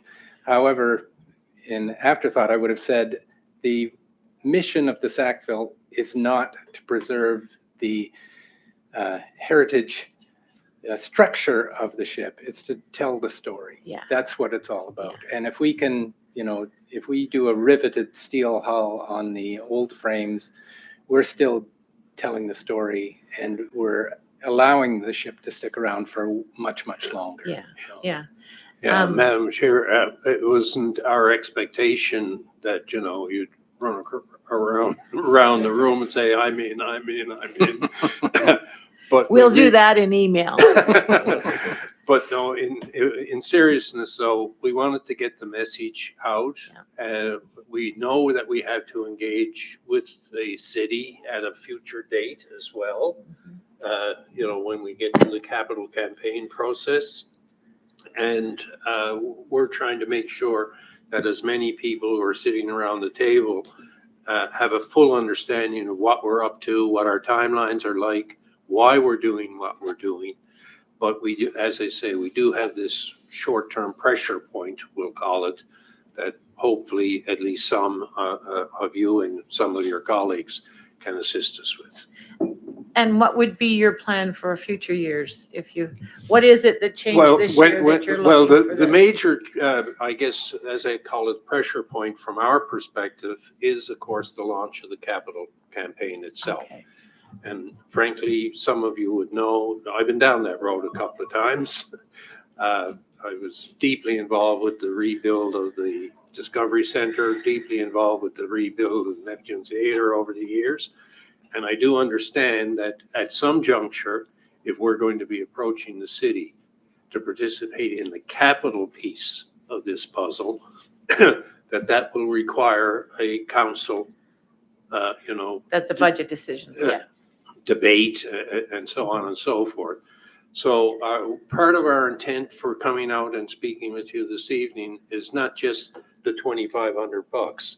It is also to start the communication and get the interaction going on so that as we move into that second phase, we've got people who are at the very least knowledgeable about exactly what we're doing, why in the heck we're doing it. Okay, I'll go to David and then I want to come back. Thank you. Thank you very much, Madam Chair. Just a couple questions. Have you guys approached Canada Post about reissuing the 1998 45-cent stamp that did the Shawinigan and the Sackville? Have not considered that. I'm not sure Canada Post will be around long enough to do that. Just kind of but, wondering if they could reissue. It's a really great idea. Yeah, it was a great thing to raise our brand, and that's a really good idea. Because I noticed on eBay you can buy some sheets for about $30 for the postage sheets of the stamps and stuff. But I think that if you had a deal with Canada Post to reissue stamps and sell it through the foundation, whatever, it'd be an idea. I thought I saw a proposal many years ago about bringing the Sackville out of water, putting it in a cradle, and putting it under a glass house. Yeah. What happened to that proposal? That proposal nearly killed us because as the scope of the proposal got more and more ambitious, it also became much more frightening for many of the stakeholders, and particularly the Royal Canadian Navy got very concerned because it was very dangerous for them to be associated with something that was such a high visibility development that wasn't part of their task. And many of the other people who were involved with it got very strong reactions and backed away. And it caused a real feedback loop and was not beneficial to us. And the price tag went through the roof, frankly. And the last question is, there was thought about bringing Tom Hanks to town in regards to the 2020 movie did Greyhound based on. We have been in active communication with him. We actually thought we might have been getting him this year or next spring. However, he had other commitments, but we are in communication with his production company. It's been a little complicated this year because he's just become a citizen of Greece and is now a resident of Greece. But we are working that. We're trying really hard. No, I would say that at least a semi-monthly basis, every couple of weeks or so, I am in touch with his guy. We're dealing with an individual actually who was based in Toronto, who was a technical advisor to the movie. Right. We're working real hard to see if we can get his visit to Halifax to align with our capital launch, frankly. He's currently in Australia on a movie shoot, so and I know he's not returning my calls. Well, I know the movie Greyhound's available on Apple Plus television, whatever. But it's a fabulous movie. I'm just kind of wondering, could it be shown here locally in regards to the fundraising campaign? Yeah, there is a problem because it is Apple owned. It's never appeared in your typical cinema environment. But one of the conversations that we've had with them trying to map out a 3 or 4 day visit by Tom is that it would get a screening as part of probably some sort of a fundraising. Which would be its theatrical premiere, world premiere. Yeah. But I'm not sure we'd ever get Apple to. No, but Apple owns the property. And like I say, you're not going to find it at Cineplex anytime soon for sure. But it is, it's a fabulous movie, by the way, if you haven't seen it. Yeah. Really, Greyhound. really is. Sackville is in the movie. Yeah. They call her Dickie in the radio call sign Dickie, but the production company came down, did a full 3D scan from the jetty and recreated her in CGI. So she appears in the movie. By the way, Tom Hanks is currently an honorary trustee of our organization, largely as a result of that movie and some of the things, communications that have gone on since. Okay, I'm gonna round this out and Sure. wrap it up a bit. I have the pleasure of being the district that house 12 Wing Shearwater, who has a deep and strong and ever contribution, I guess, to and commitment to our Navy. And so I just want to ask a question. Shoot. What did it take to get that picture? And what would it take for me to be the next one? This is Peter Stauffer among 2 other gentlemen. You'd be amazed how easy it would be. Oh, Come okay, on I'm down. gonna plant that seed right now, and but I have to be very very transparent. That does not affect where the money will be contributed to or not. 100% Okay. understand. Peter is on our board. The only thing that we would ask from this presentation and conversation is that you return our calls. Yeah, absolutely. Okay. Well, it's a pleasure having you here. We appreciate, again, all the work that you do and have done and will continue to do. And best of luck in your adventure, and send that letter sooner than later. We will, absolutely. Yeah. Thank you very much for the opportunity, Quite and welcome. thank you. This evening turned out to be far more educational than I was Yeah. expecting. We're I good- learned so well, it's much. because we're such a good council. Yes. There's most experience right here. Yeah. And I Thank just you want again. to mention that I'm one of David's constituents. I live in 3 Fathom Harbour, but I grew up in Dartmouth. I'm a High, Dartmouth High grad and all that. So. I was, when we were listening, I'm going to I'm adjourn council, Well- but David was, I could talk all night. When David was going on and on and on about all the different things, I thought, that is experience talking. How many years, David? Well, I'm 30 plus. yeah. Yeah. I'm So you have a currently good in counselor. Portland Hills, but a longtime resident of Galway Okay, so Village. I'm your counselor. Yes, I recognize that. All right. Let's, Thank you so okay, much, folks. Thank you. Yeah. All right, let's finish up this Yep. meeting. Yep. Public participation, and I don't think there's anyone left unless staff want to do No, some the public staff are- participation. Yep. Okay, there are no information items brought forward. There are no reports, no motions, no in-camera. There were no added items. Are there any notices of motion? Hearing none. The date of the next meeting is October 2nd, 2025. Can I have a motion to adjourn? The meeting you is so adjourned. much. You're very welcome.